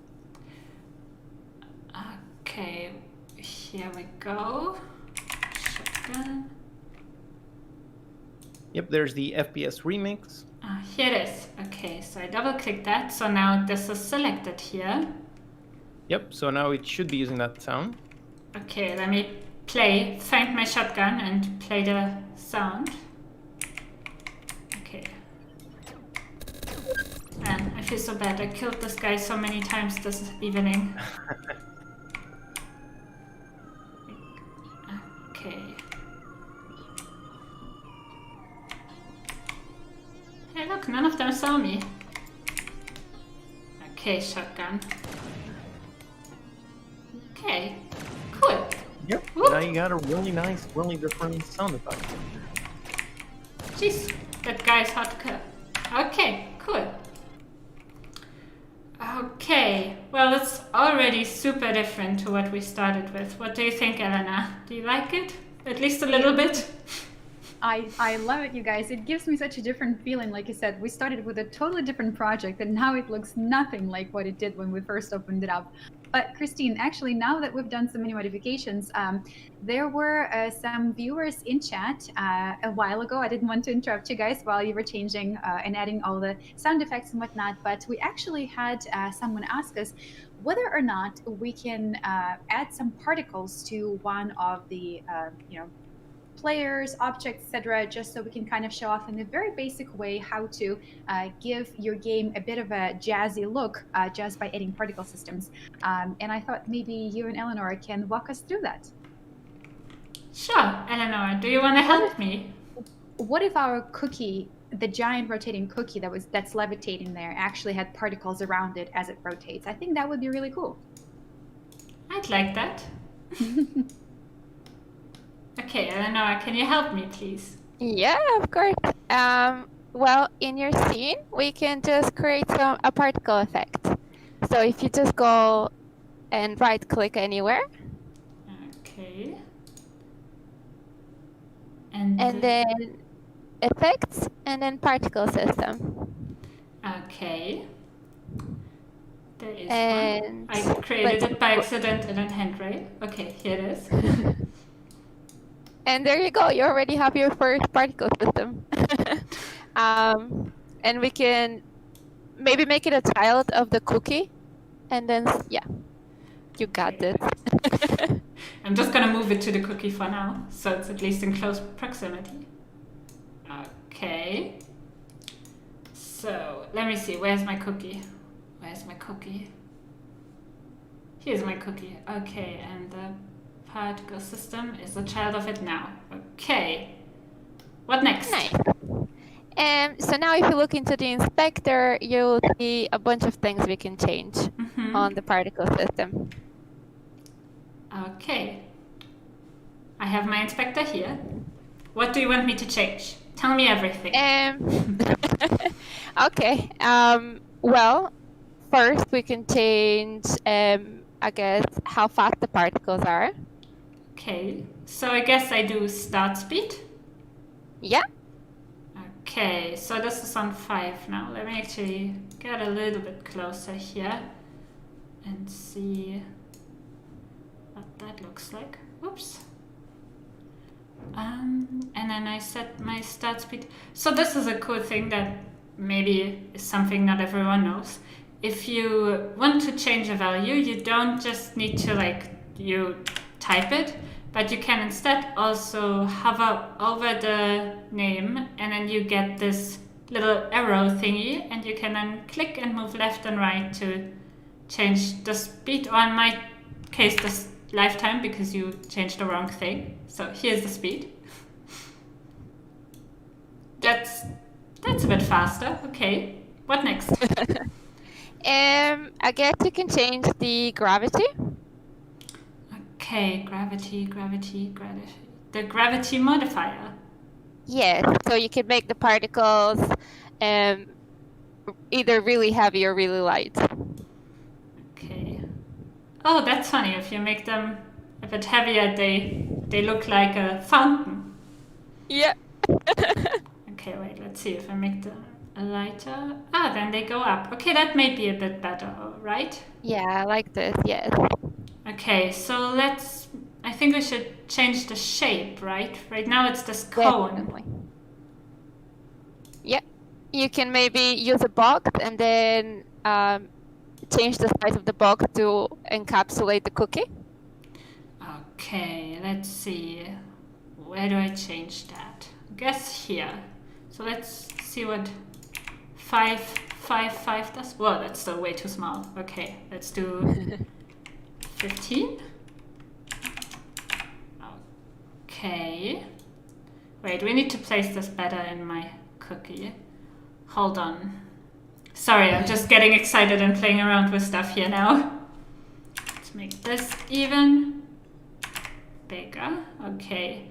So what else do I change, Eleonora? I mean, that's 2 little particles, right? Yeah, let's change the number of particles. Okay. Where do I find you? Number of particles. I think it is in the first tab. Oh, the emission, right, there it is. The rate over time. So There you go. still too little. It's better. Okay, what else should I do to these? Right now it seems like bugs flying off my cookie. I think it's beautiful. If you go to the last tab, you should be able to change the shape of the particles themselves. Okay, what tab do you want me to go to? I think it's just, unfortunately, I cannot really see the inspector right now, so I'm going by memory. I see what you're doing. Okay, let's see what we have. That is why the vague instructions. Okay, hold on, I just found some different things I want to try out. Let's see what we can do here. So we have the... Whoa, look what I did. Beautiful. Okay, no, that does not work. It's not great. Okay, let me... Actually, I think this should be a different color first. How about that? Let's not do color by speed. Let's change the color here. Oh, and here I think I see an opportunity to use a rainbow, guys. Okay, so I'm setting this gradient here. And usually I would have a rainbow preset, but I don't in this case. It's a missed opportunity. Let me quickly set up a rainbow for us. Sorry guys, that needs to happen, you know me. Whenever I'm in something, I need to make it rainbow a little bit. Okay, so I'm setting up this gradient here. And we need a green, I guess. All right, Kristin, now we're going to quiz you on the order of the colors in the rainbow. Oh no, don't do this again. I think I have my own interpretation of a rainbow. There has been instances where people have made fun of me for that. I think that's what a rainbow should look like. Well, no rainbow is the same, right? For two different artists, so I think we can accept that. I like that you're calling me an artist. I'm an artist now. Okay, it's sort of a rainbow. You guys know what I mean, right? Yeah, we get the idea. Okay, so we want to change so we have changed the start color. So what does that mean, Eleonora? So this is the color that your particles would start with. Okay. When you play your game. So basically, you see how they change their colors depending on how long they've been live. It's kind of hard to see in this mode, but you see some green, some blue. I should change the size of the particles maybe, make it a bit more random. Okay. Let's change the size to random. How about that? Okay. So let's do between 3 and... Well, that's actually kind of cool, right? Is that just me? I quite like it. Okay, I need to see it in game. Very colorful. Well, it's fitting my character, I think. I like some comments, you guys. It says that it looks like Skittles. See? Oh my god, look at this. I mean, my gosh, that looks like a tornado. Skittles tornado. Guys, this is beautiful. Rainbow tornado. This is my best work yet. I love it. Oh, no, don't kill me. I'm busy watching my rainbow. Okay, wow, okay. Any more suggestions, chat? You see I do great things with your suggestions. I think we've been making people hungry in chat because now we're talking about peanut butter cookies, chocolate chip cookies. We're talking about Skittles and whatnot, making people super, super hungry. But I think it's also time to make people super happy because we do have the next winner. And as I promised you guys, the next winner was going to be both of the gift card and the Steam key. So actually, I have been browsing on Instagram and saw folks posting some of their screenshots and updating us on what they're up to. So on Instagram, there is a user with a username Edict, EDICT, username ed.ict, who is going to be the winner of our first key to Hugo's awesome game. So thank you so much for participating, and we hope that you're gonna love the game and check it out and let Hugo know whether or not you enjoyed playing through. And that is our first winner on Instagram. And then we have a winner from Twitter, which, you guys, I really loved the screenshot that cat_gemstone shared. There are so many labyrinths there, which kind of gives me a bit of a scary feeling, because I feel like, you know, getting lost in a labyrinth in FPS, especially if like the colors are ominous and dark, is really, really scary. But for some reason, I want to totally get into it. So congratulations, Get Eye Gemstone. Look out for a gift card from Unity, and that is a $50 gift card to the Unity Gear Store. So 2 brand new winners, Addict and Cat Eye Gemstone. Congratulations, guys. Congratulations. Okay, guys, what's next for this project? I mean, I think this is pretty good. Is there anything else you guys want to add to this? I mean, I'm happy with my work. I love my particle system. That's all I needed. What about adding some post-processing? Wouldn't that be nice?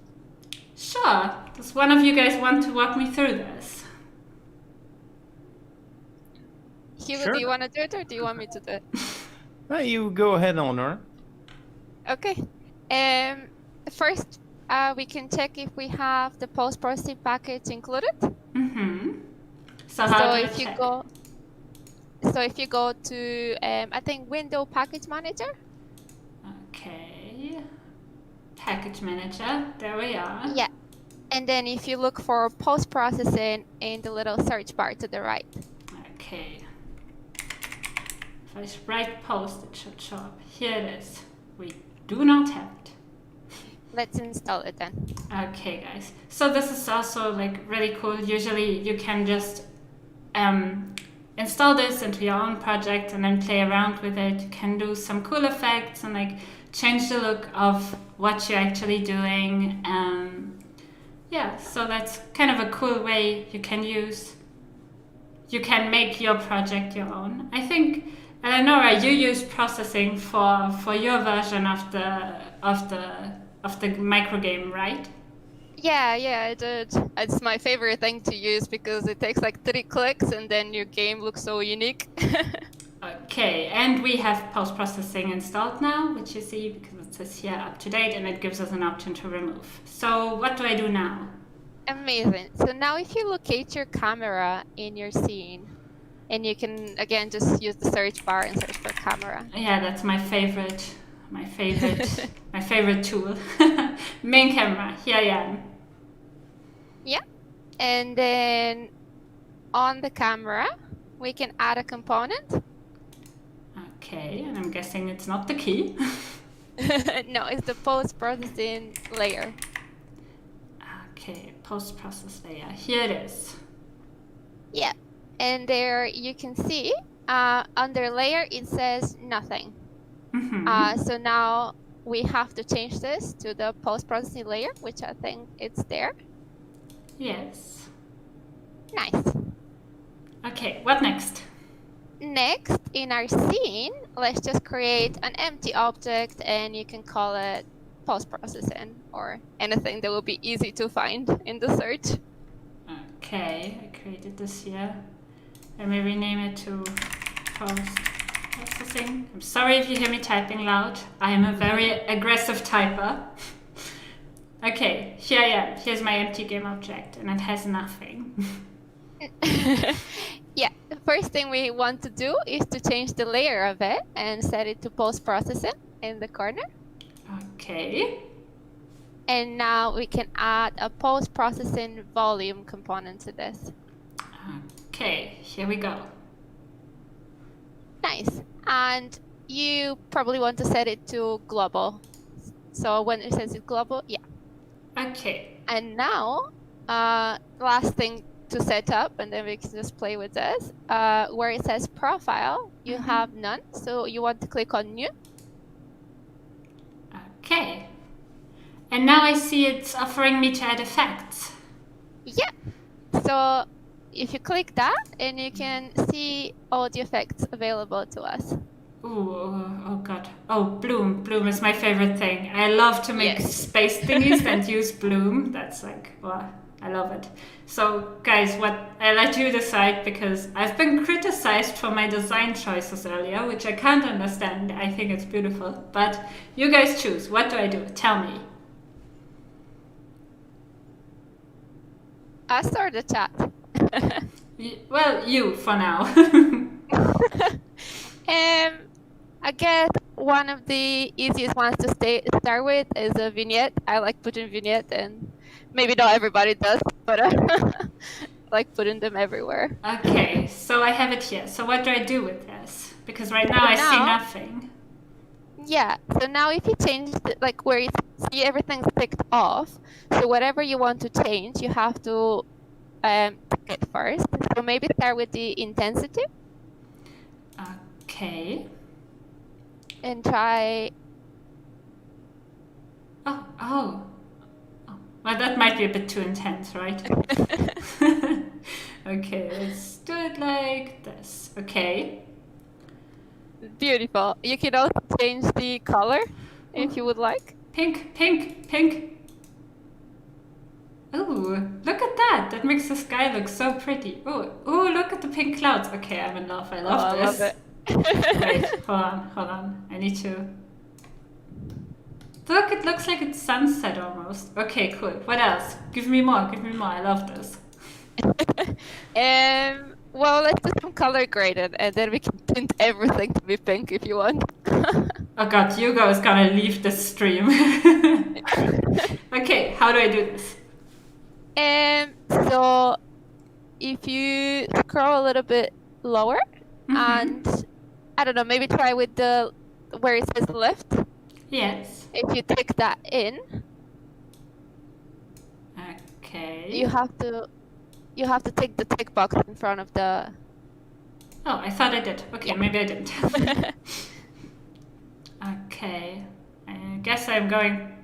Oh, pink. Oh. Is the chat already getting empty from all the people that don't like pink? Elena? No, so bad. Okay, let's do, yeah, like that. Okay, what else can we do? Well, we can add. Well, let's let Hugo decide on one effect. Yeah. So he doesn't leave the chat. Hugo, what do you want? Well, people in chat were talking about bloom, so that's one of the basic ones, which always looks awesome. So you can try adding that one. Okay, bloom. There we go. Okay. So bloom is essentially a glow. So right now, if you select something that has color, so for example, selecting one of the enemy's eyes, if you'd like that. Okay, let me go to the big guy. The big guy has a big eye.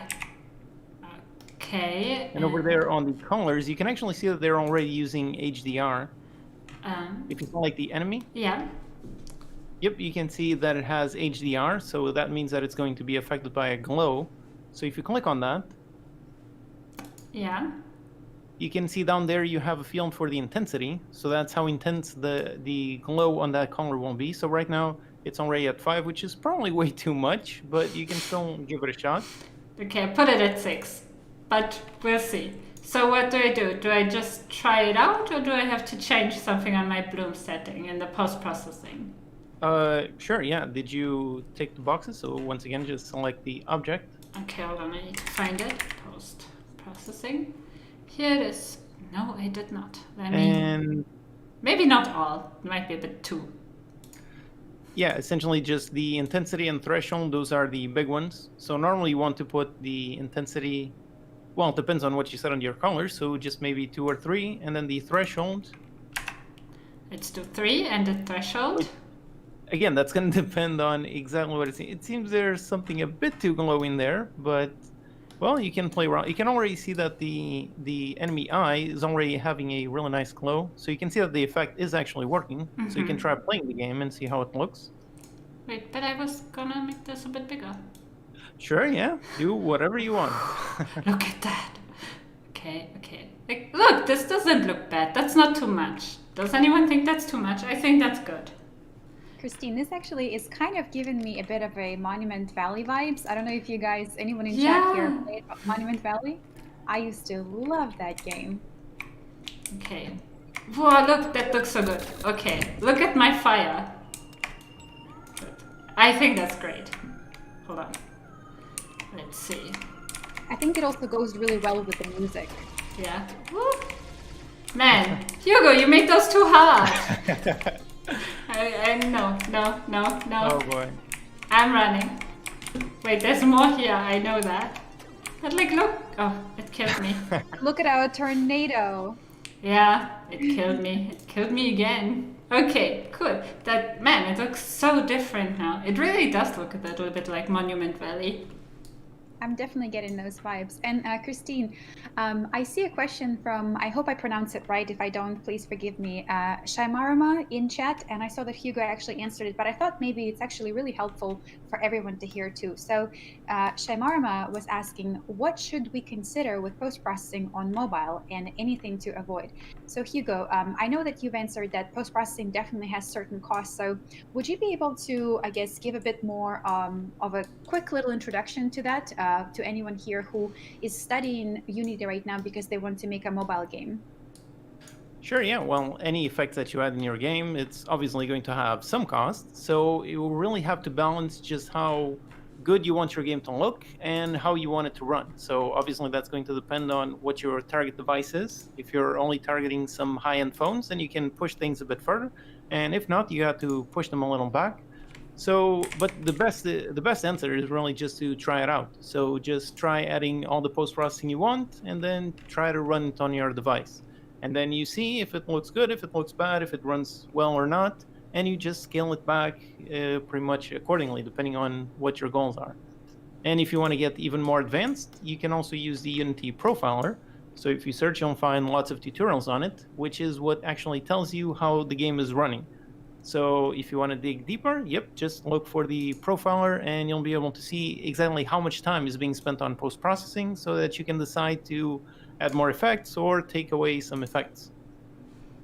Thank you for that. And speaking of effects, we have a few winners that we've been picking for the next 2 Steam Codes giveaways, and hopefully they can check out the game, play through, and see whether or not you used any fancy post-processing for that game. So in terms of winners, guys, I've been looking around and found some really cool screenshots that you have been sharing with us on Twitter. So actually, one of the winners is Mina Gamal Yusuf.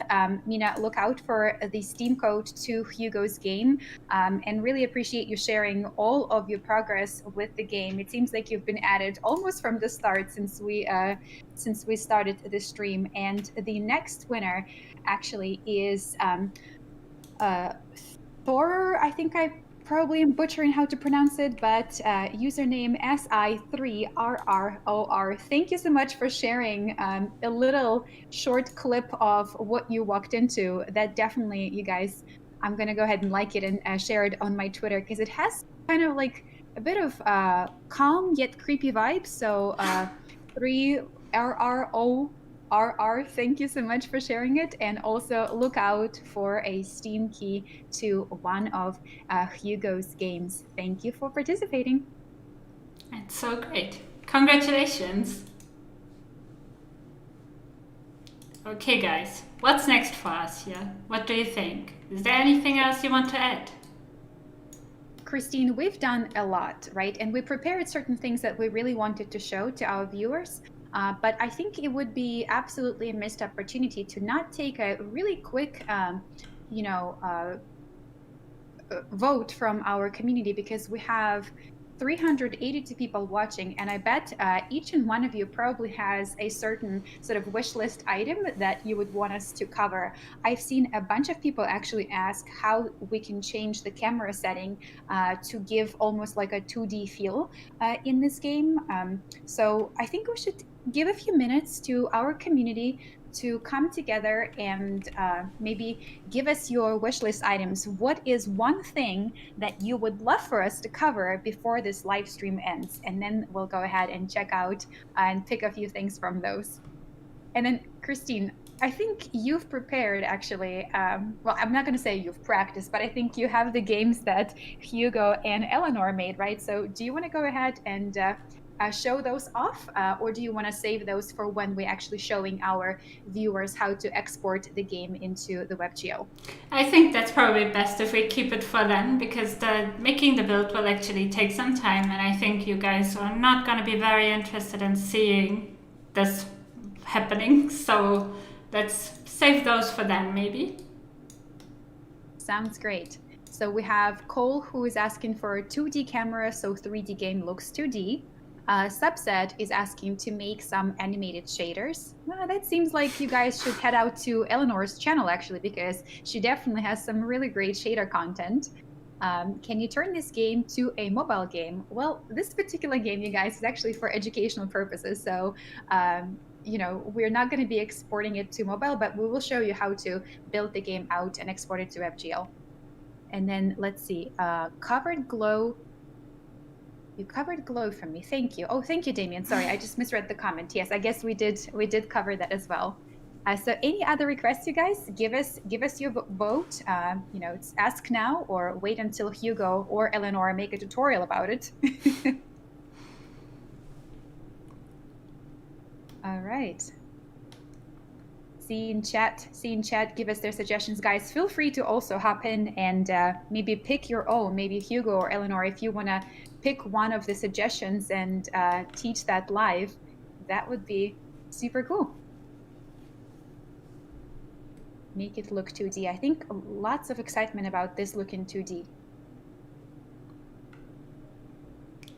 Yeah, that might be a bit too, like, this won't really be so easy with this kind of template, so I think that's not the best one to choose for a beginner thing right now. Babela Dragus is asking whether or not we can make a camera shakes effect. Okay, any givers, any takers? Well, the simplest way would be to make an animation. So you could add a animation onto the actual main camera. Okay, the main camera is here. So how do I do that, Hugo? And you could go into add component and add an animation. Okay. And now you can go into window in order to open up the animation window. So yeah. And there you got animation and you got the animation window. Whoops. It's on the wrong screen. So let me... And if you have the camera selected, you can try creating a new animation clip. Okay, let me just make a new one. There we go. All right, so now up there you can see a nice little red button. So that means that it's going to actually save the changes as you make them. Yeah.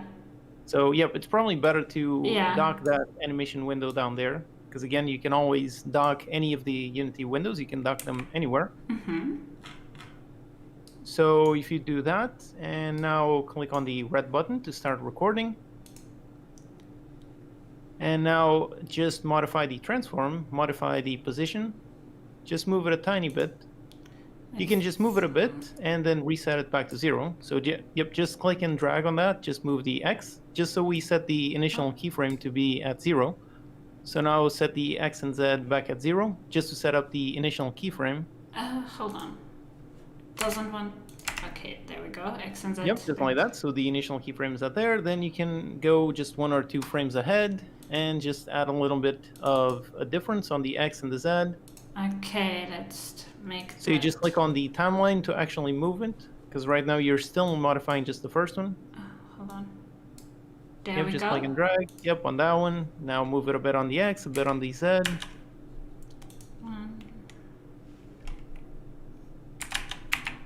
Okay.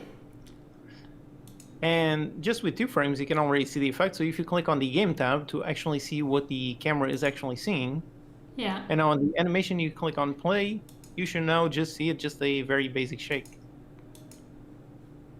Yeah.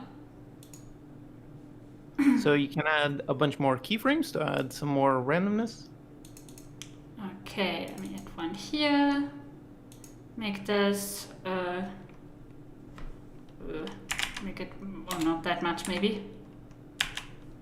0.1 and minus 0.15. Okay, let's see what that looks like actually. There we go. So yep, you can see that you got a very simple camera shake based on animations. Okay. So, And now the sorry. only tricky part is how do you actually enable it? So, and first of all, over there on the animation, you can see that you have a field for the animation clip. So you would need to drag the animation that you just made on there. Okay, let me stop recording that and go back to my project. And here's my animation that I created. That's what it's looking like. And now I can just drag that onto here. Are you happy with that, Hugo? Sure, yeah. Just one thing, select the animation object on the project files. Yes. Just select it, and over there you can see the wrap mode. Right now it's at default, which means it runs once and stops. But for a camera shake, we want it to loop. We want it to continuously shake. Cool. So another thing is, all it depends is really how you want to trigger it. Yeah, that's a good question. So now that's a bit more of a complex topic. I don't know how far you want to go into it, but essentially you have to get the animation component, and whenever you want to trigger it, you play the animation, and when you want to stop shaking, you stop playing the animation. That's pretty much the logic behind it. Yeah, so usually you would like change that in code, but I don't know if that's really in the scope of a beginner series, and I don't want to lose. What if you just hit play just to see the animation shaking while playing? Okay. Let's go. Okay, here you see. Now we're constantly very shaky.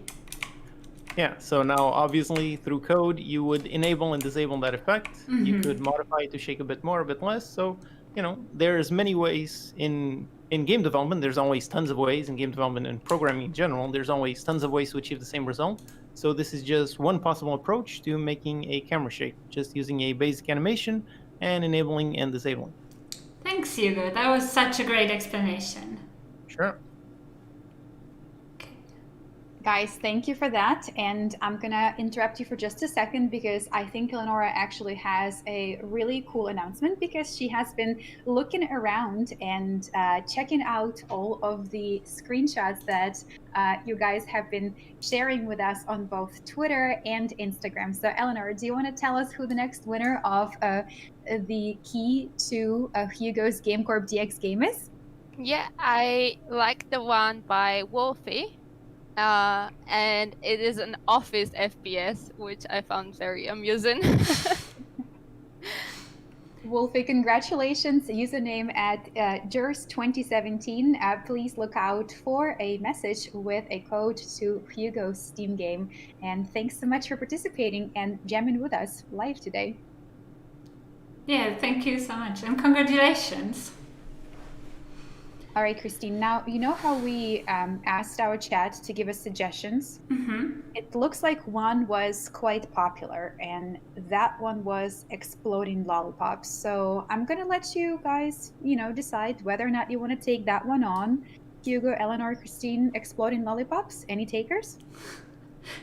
I think that might be a bit too hard for this scope. I'm sorry. What if we did lollipops as a power-up without explosions? I don't know if we have lollipops in this thing. Let me see. We do have lollipops. We have lollipops. Fantastic. I did not know. So what do we do with those lollipops, guys? What do you want? Well, there were options such as have them explode, or maybe, Kieran is asking for exploding lollipops or cookies, or if we want the lollipop to be a little HP booster. Up to you. Okay, let's make the lollipop an HP booster because that's a little easier. Okay, so we have the lollipop FBX here. That's the material. Okay, so what we need to do, I'm gonna use one of the ones that we... actually, I'm gonna pull on a new one. So I'm gonna look for the health pickup, which is here, pick up health. Okay, let's make it right here so we can see it. I'm gonna drag this into my scene. Look how beautiful illuminated that is. I mean, I'm sorry, but I love that. Okay, so here's this pickup. And now, let's see what this is made up of. Here's the mesh of the pickup, which in our case right now is this little cross. And you can see here we have this the mesh filter, which holds the actual mesh. So now we can use this, click on this, we have a mushroom, look at that. And select the lollipop. And now this has the lollipop shape, but it's not rotated correctly. Let me do it like that. Okay, now the material is not the best for that, so let me look for the lollipop material. Okay, here's our lollipop, guys. I hope you like it. Move it a little bit. Looks pretty good. I know, right? It also looks a little bit like a snake. No, a snail. It does. It really does. Okay, so basically if you want to add what anything really looks like, if you like have a different mesh, like all you need to do is just change the mesh and eventually maybe the material. Here's a mushroom. It's not a very good looking mushroom, I have to say, but never mind. Let's go back to the lollipop, that was better. Okay. I hope that answered the question a little bit at least. Even though it didn't explode, I'm sorry. Do you want to show it in action? Oh, sure. Okay. So if I press play, my lollipop is twisting around here. Oop. Ah. Ah. Oh, but there it is. I jumped over its collider. Okay. Good. Great. All right. So, guys, we've been at it for about 2 hours and some minutes, right? Mm-hmm. And I'm not saying we're coming to an end, but we're getting close. So, Kristin, for everyone who's been following us and made progress and modified the game, would you guys be so kind and share with our viewers how to actually export the game so that they can send the link to their best friends, their teammates, schoolmates, and have them check out what they learned today by hanging out here with us live? Okay, of course. Does anyone want to walk me through, or should I do it by myself? No? No one? Okay, do it by myself. Go ahead, go do it. Okay, so you need to build this project to WebGL. So in order to do that, it's important that you have WebGL installed with your Unity version. If you don't, it's going to prompt you to do it now. So you go up here to File, and then you go to Build Settings, and then you see mine is already set to WebGL. Yours might be set to PC, Mac, and Linux standalone. So you just click on this, and it's going to ask you if you want to change the platform, and you're going to say yes. And then all you need to do is you need to press Build, and it should pop up a window and ask you where you want to build. And I'm going to create a new folder and just call it Build. Oh, and then I'm going to tell it that that's where it should build it. Okay, and now it's gonna start doing a bunch of these things. It's gonna take a little while to be done. That's normal. And in the meantime, I think we should maybe take a look at Eleonora's game, because I have that open actually. What do you guys think? Sounds great. And Kristin, before you take a look at Eleonora's game, we have another winner of the Steam code to one of Hugo's amazing games. So I actually found the screenshot that Edward shared on Twitter, and thank you so much for using the proper hashtag as well as tagging Unity's official account. Super duper appreciate it. So the next winner is, and I hope I'm not going to butcher the name, is Edward Abiakin. Edward, thank you so much for participating and sharing your progress with us. So we will reach out and send you a code to one of Hugo's amazing Steam games. Let us know if you enjoyed. And of course, if you do, don't forget to tag Hugo on Twitter or any other social media and let him know that you loved it. Congrats, Edward. Congratulations. Okay, so now our build is almost done, but we can still take a look at Eleanor's game, I think. So Eleonora actually built it out to Windows standalone and sent it to me so I can try it. So as you see, hers has a little bit of a different art style. Can you tell us how you did that while I walk around in your game? Yeah, it was very easy. I just rendered the camera into a texture, and then I made the texture really small, so like 320 by 180, I think. And then I used the UI element to put the texture on. So basically, it's getting the input from the camera and making it really small, and then stretching that image over the screen. You put so many enemies, Eleanor. It's so hard. You wanted me to fail, I think. But it looks so cool, doesn't it? Man, I love this. Okay. If you kill the big enemies, you will get some pickups, and then it won't be as hard. Okay, but like, I can't even go to the big one. No! Oh, there's a... Eleanor, I'm never gonna kill that one. Look at my health bar. Jeez. Oh no. Is there some health hidden somewhere? Health? Health? No. Oh my god, no. Okay, I'm gonna die, guys. Oh, man. Oh, look, it's... No, don't kill me, don't kill me. Please don't kill me. Okay, guys, this is the end of me. Oh my god, there's another one coming in. Okay, I give up. Eleanor's is way too hard. You got this, Kristin. You got this. We believe in you. No, it's too hard, and I think my build is done. No, my build's not done. But I also have Hugo's game. He actually uploaded his to Connect, so we can take a look at that. Eleanor, were you inspired by any FPS that you play, or is FPS really your sort of, genre? No, actually, not at all. I'm a 2D game person. Well, but I really like the look of this. Yeah, it looked really neat. Thank you so much for preparing it for us. So here's Hugo's game. He actually uploaded it to Connect, which is what we're going to show you how to do. Oh, Jesus Christ. What's happening? This is where you got the inspiration for the little dudes. I see. I see now. Oh, look, there's Hugo's doors. But wait, I need a key. I know that. Oh, God. Oh, no. You guys, you wanted me to fail, I think. This is not nice of you. Oh, no. There's two. Oh, my God. No. You're doing great, Kristin. You say that. I'm basically, like, nervously sweating here. No, I can't hit it. Oh. Okay, I need to, like, breathe for a second. Still in the game. You got this. Okay, there's the key. Man, Hugo, yours looks so cool. I'm really jealous. Yes.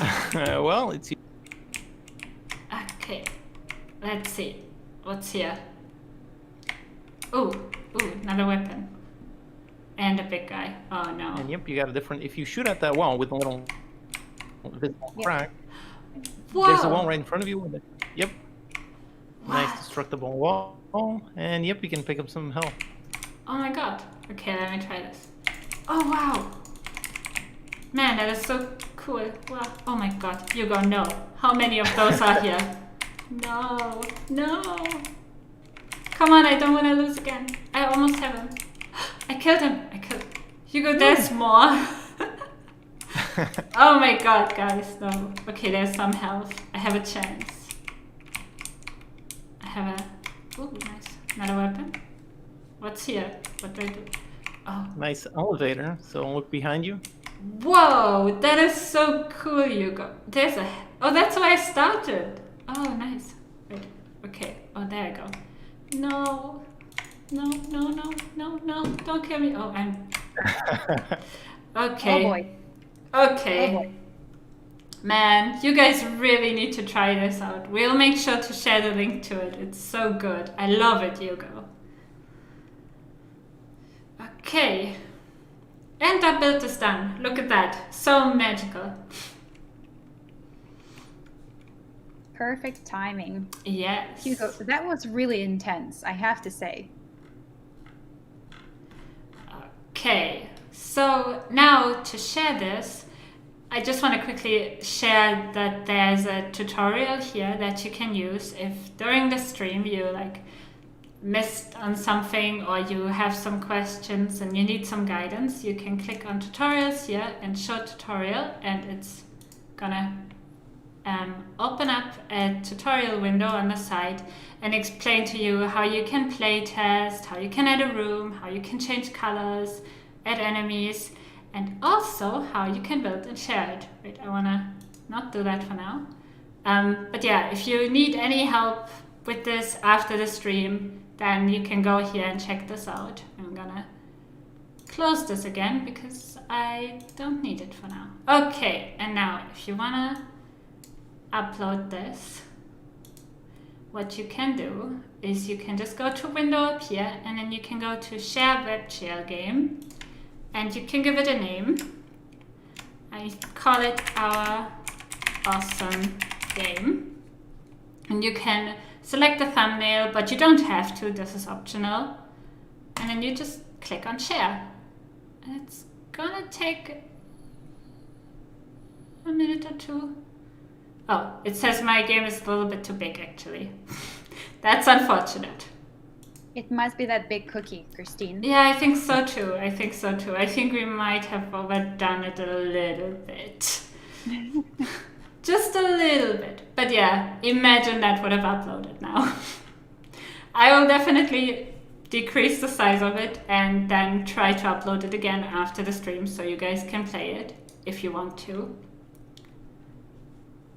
And you guys, for all of you that have been watching along and following along, if you actually got to a point where you have finished your prototype and you've tricked out this micro game and you want to share it with us, we would love to see it. So don't forget to go on Twitter and tag Kristin, Hugo, myself, and Eleonora as well, and let us know that you finished so we can go for a little playthrough and see what you have done. In the meantime, if you want to take a challenge and play Hugo's game, we can arrange that too. We'll share a link so you can experience all the glory and hopefully win it, now that Kristin basically showed you how to do it.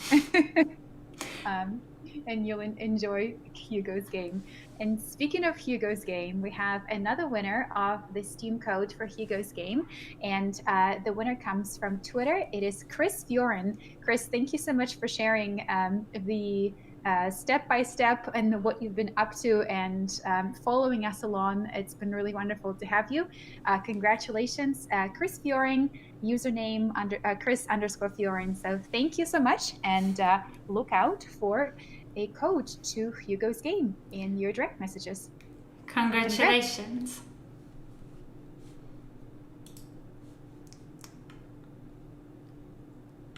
Okay.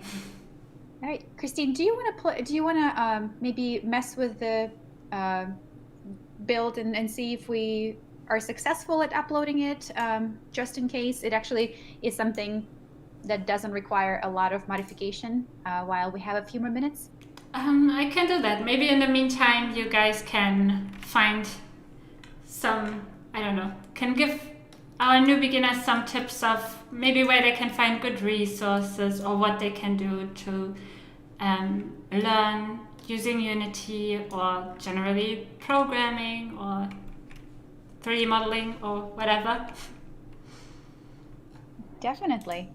Hugo, Eleonora, when you guys started, what were your first go-tos, and what are the things that you recommend, continuously doing as a beginner so you get to a point where you're comfortable with your skills? Hugo, do you want to go first or me first? Yeah, go ahead. Yeah, I think the most important thing when you start is to realize that every big problem can be broken down to some small things, because things can seem really intimidating both when it comes to like coding or 3D modeling or even just game writing. And if you are able to break down what the big problem is made of, then it's much easier to tackle it. Yep, changing is always trying to break down the problem. That's definitely the way. That's usually one of the big mistakes that beginners make, is trying to think of something way too big, way too complex. So you definitely always need to think about it in smaller chunks, like what are the various things that compose the actual final thing that you're trying to build. But really, my best advice is really just to get started, just to try doing it, because all of that might seem daunting at first, but it really just comes with experience. So the more code you write, the more things you build, the more prototypes, the more mini games, the more you make, the easier it will be. And yeah, that sense on how to break down more complex features into smaller parts, that's part that comes with experience. So just keep at it, keep trying things. And if you get stuck, just Google or go on YouTube or go on Unity and Learn. There's a massive amount of resources. So pretty much any problem that you have, chances are that someone has already fixed that problem. So if you look around, you will find it. And yep, just keep at it, keep building things and doing more and more. And have fun. Yeah. Yep, definitely. Very important. That's the best advice in general. You need to try and have fun with it, even if sometimes it seems complicated, like right now when you imported too many assets and now it's too big. But that's just one of the things that happens. Like, there's gonna be so many little downfalls and you're gonna be so frustrated because something doesn't work the way you want it to. But yeah, the most important part is like to just keep going at it and ignore the little mishaps. And Kristin, I'm gonna give my 2 cents, and this may sound a bit funny for someone who's only done one game jam, truly, right? But I think if you're starting out, I would really strongly recommend taking part in some sort of a game jam, whether it's for a weekend or for a week, whatever it is that you're comfortable with. I think one of the most important things is learning how to start something and then finish it, right? Because I watch a lot of videos of many YouTubers that make content about Unity, and one of the running jokes is, oh yeah, I just used my prototype from 3 years ago, or this is my prototype number 560, right? And I think it's great to have many prototypes, but if you really are looking to be an indie developer or join a commercial studio, whatever it is that you want to do, you need to learn the skill of starting something and then finishing it, because sometimes in those final touches that are required to finish a game, right, even if it's a prototype that you built over the weekend, you learn the skills that you otherwise would never learn if you were just playing around and start a new project every single day, every single time you open Unity. And a game jam is a really fun and great way to do that. You can do it on your own, you can join a team, right? So definitely look out for a game jam. There are so many of them that take place online now that we are kind of all confined to our households. But I would say join one at least one time. If you hate it, you don't have to do it again. But I think it really teaches you really important skills, figuring things out and figuring them out on a really tight timeline. So that's my 2 cents. I totally agree. Being able to finish a game is definitely a really, really important skill to learn.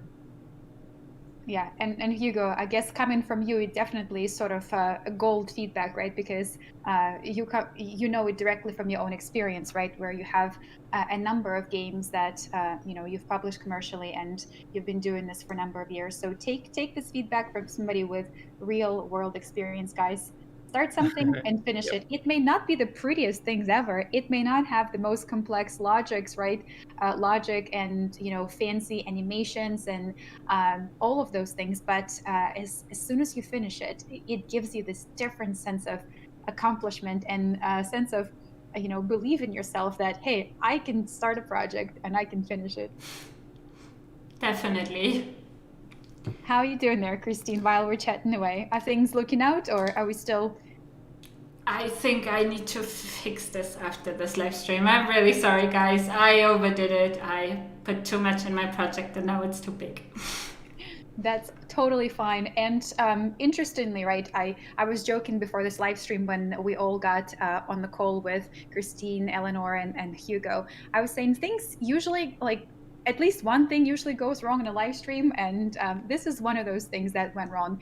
And in a way, if you're an absolute beginner, this should give you a sense of sort of peace and confidence, right? Because Eleanor, Hugo, Kristin have been using Unity for a while, and even they have some issues and sometimes struggle with things, right? So when you first start, if certain things don't work or they don't work the way you want them to work or as fast, right?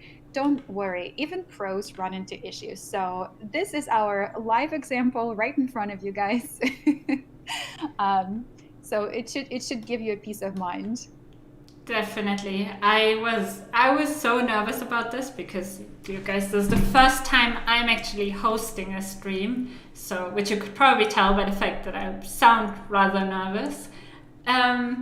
So I was trying this before. I made my own version of the game and I uploaded it and built it and uploaded it, and it worked fine because I was like, oh yeah, I don't want that part to go wrong, and yeah, it goes wrong here. So yeah, there you see.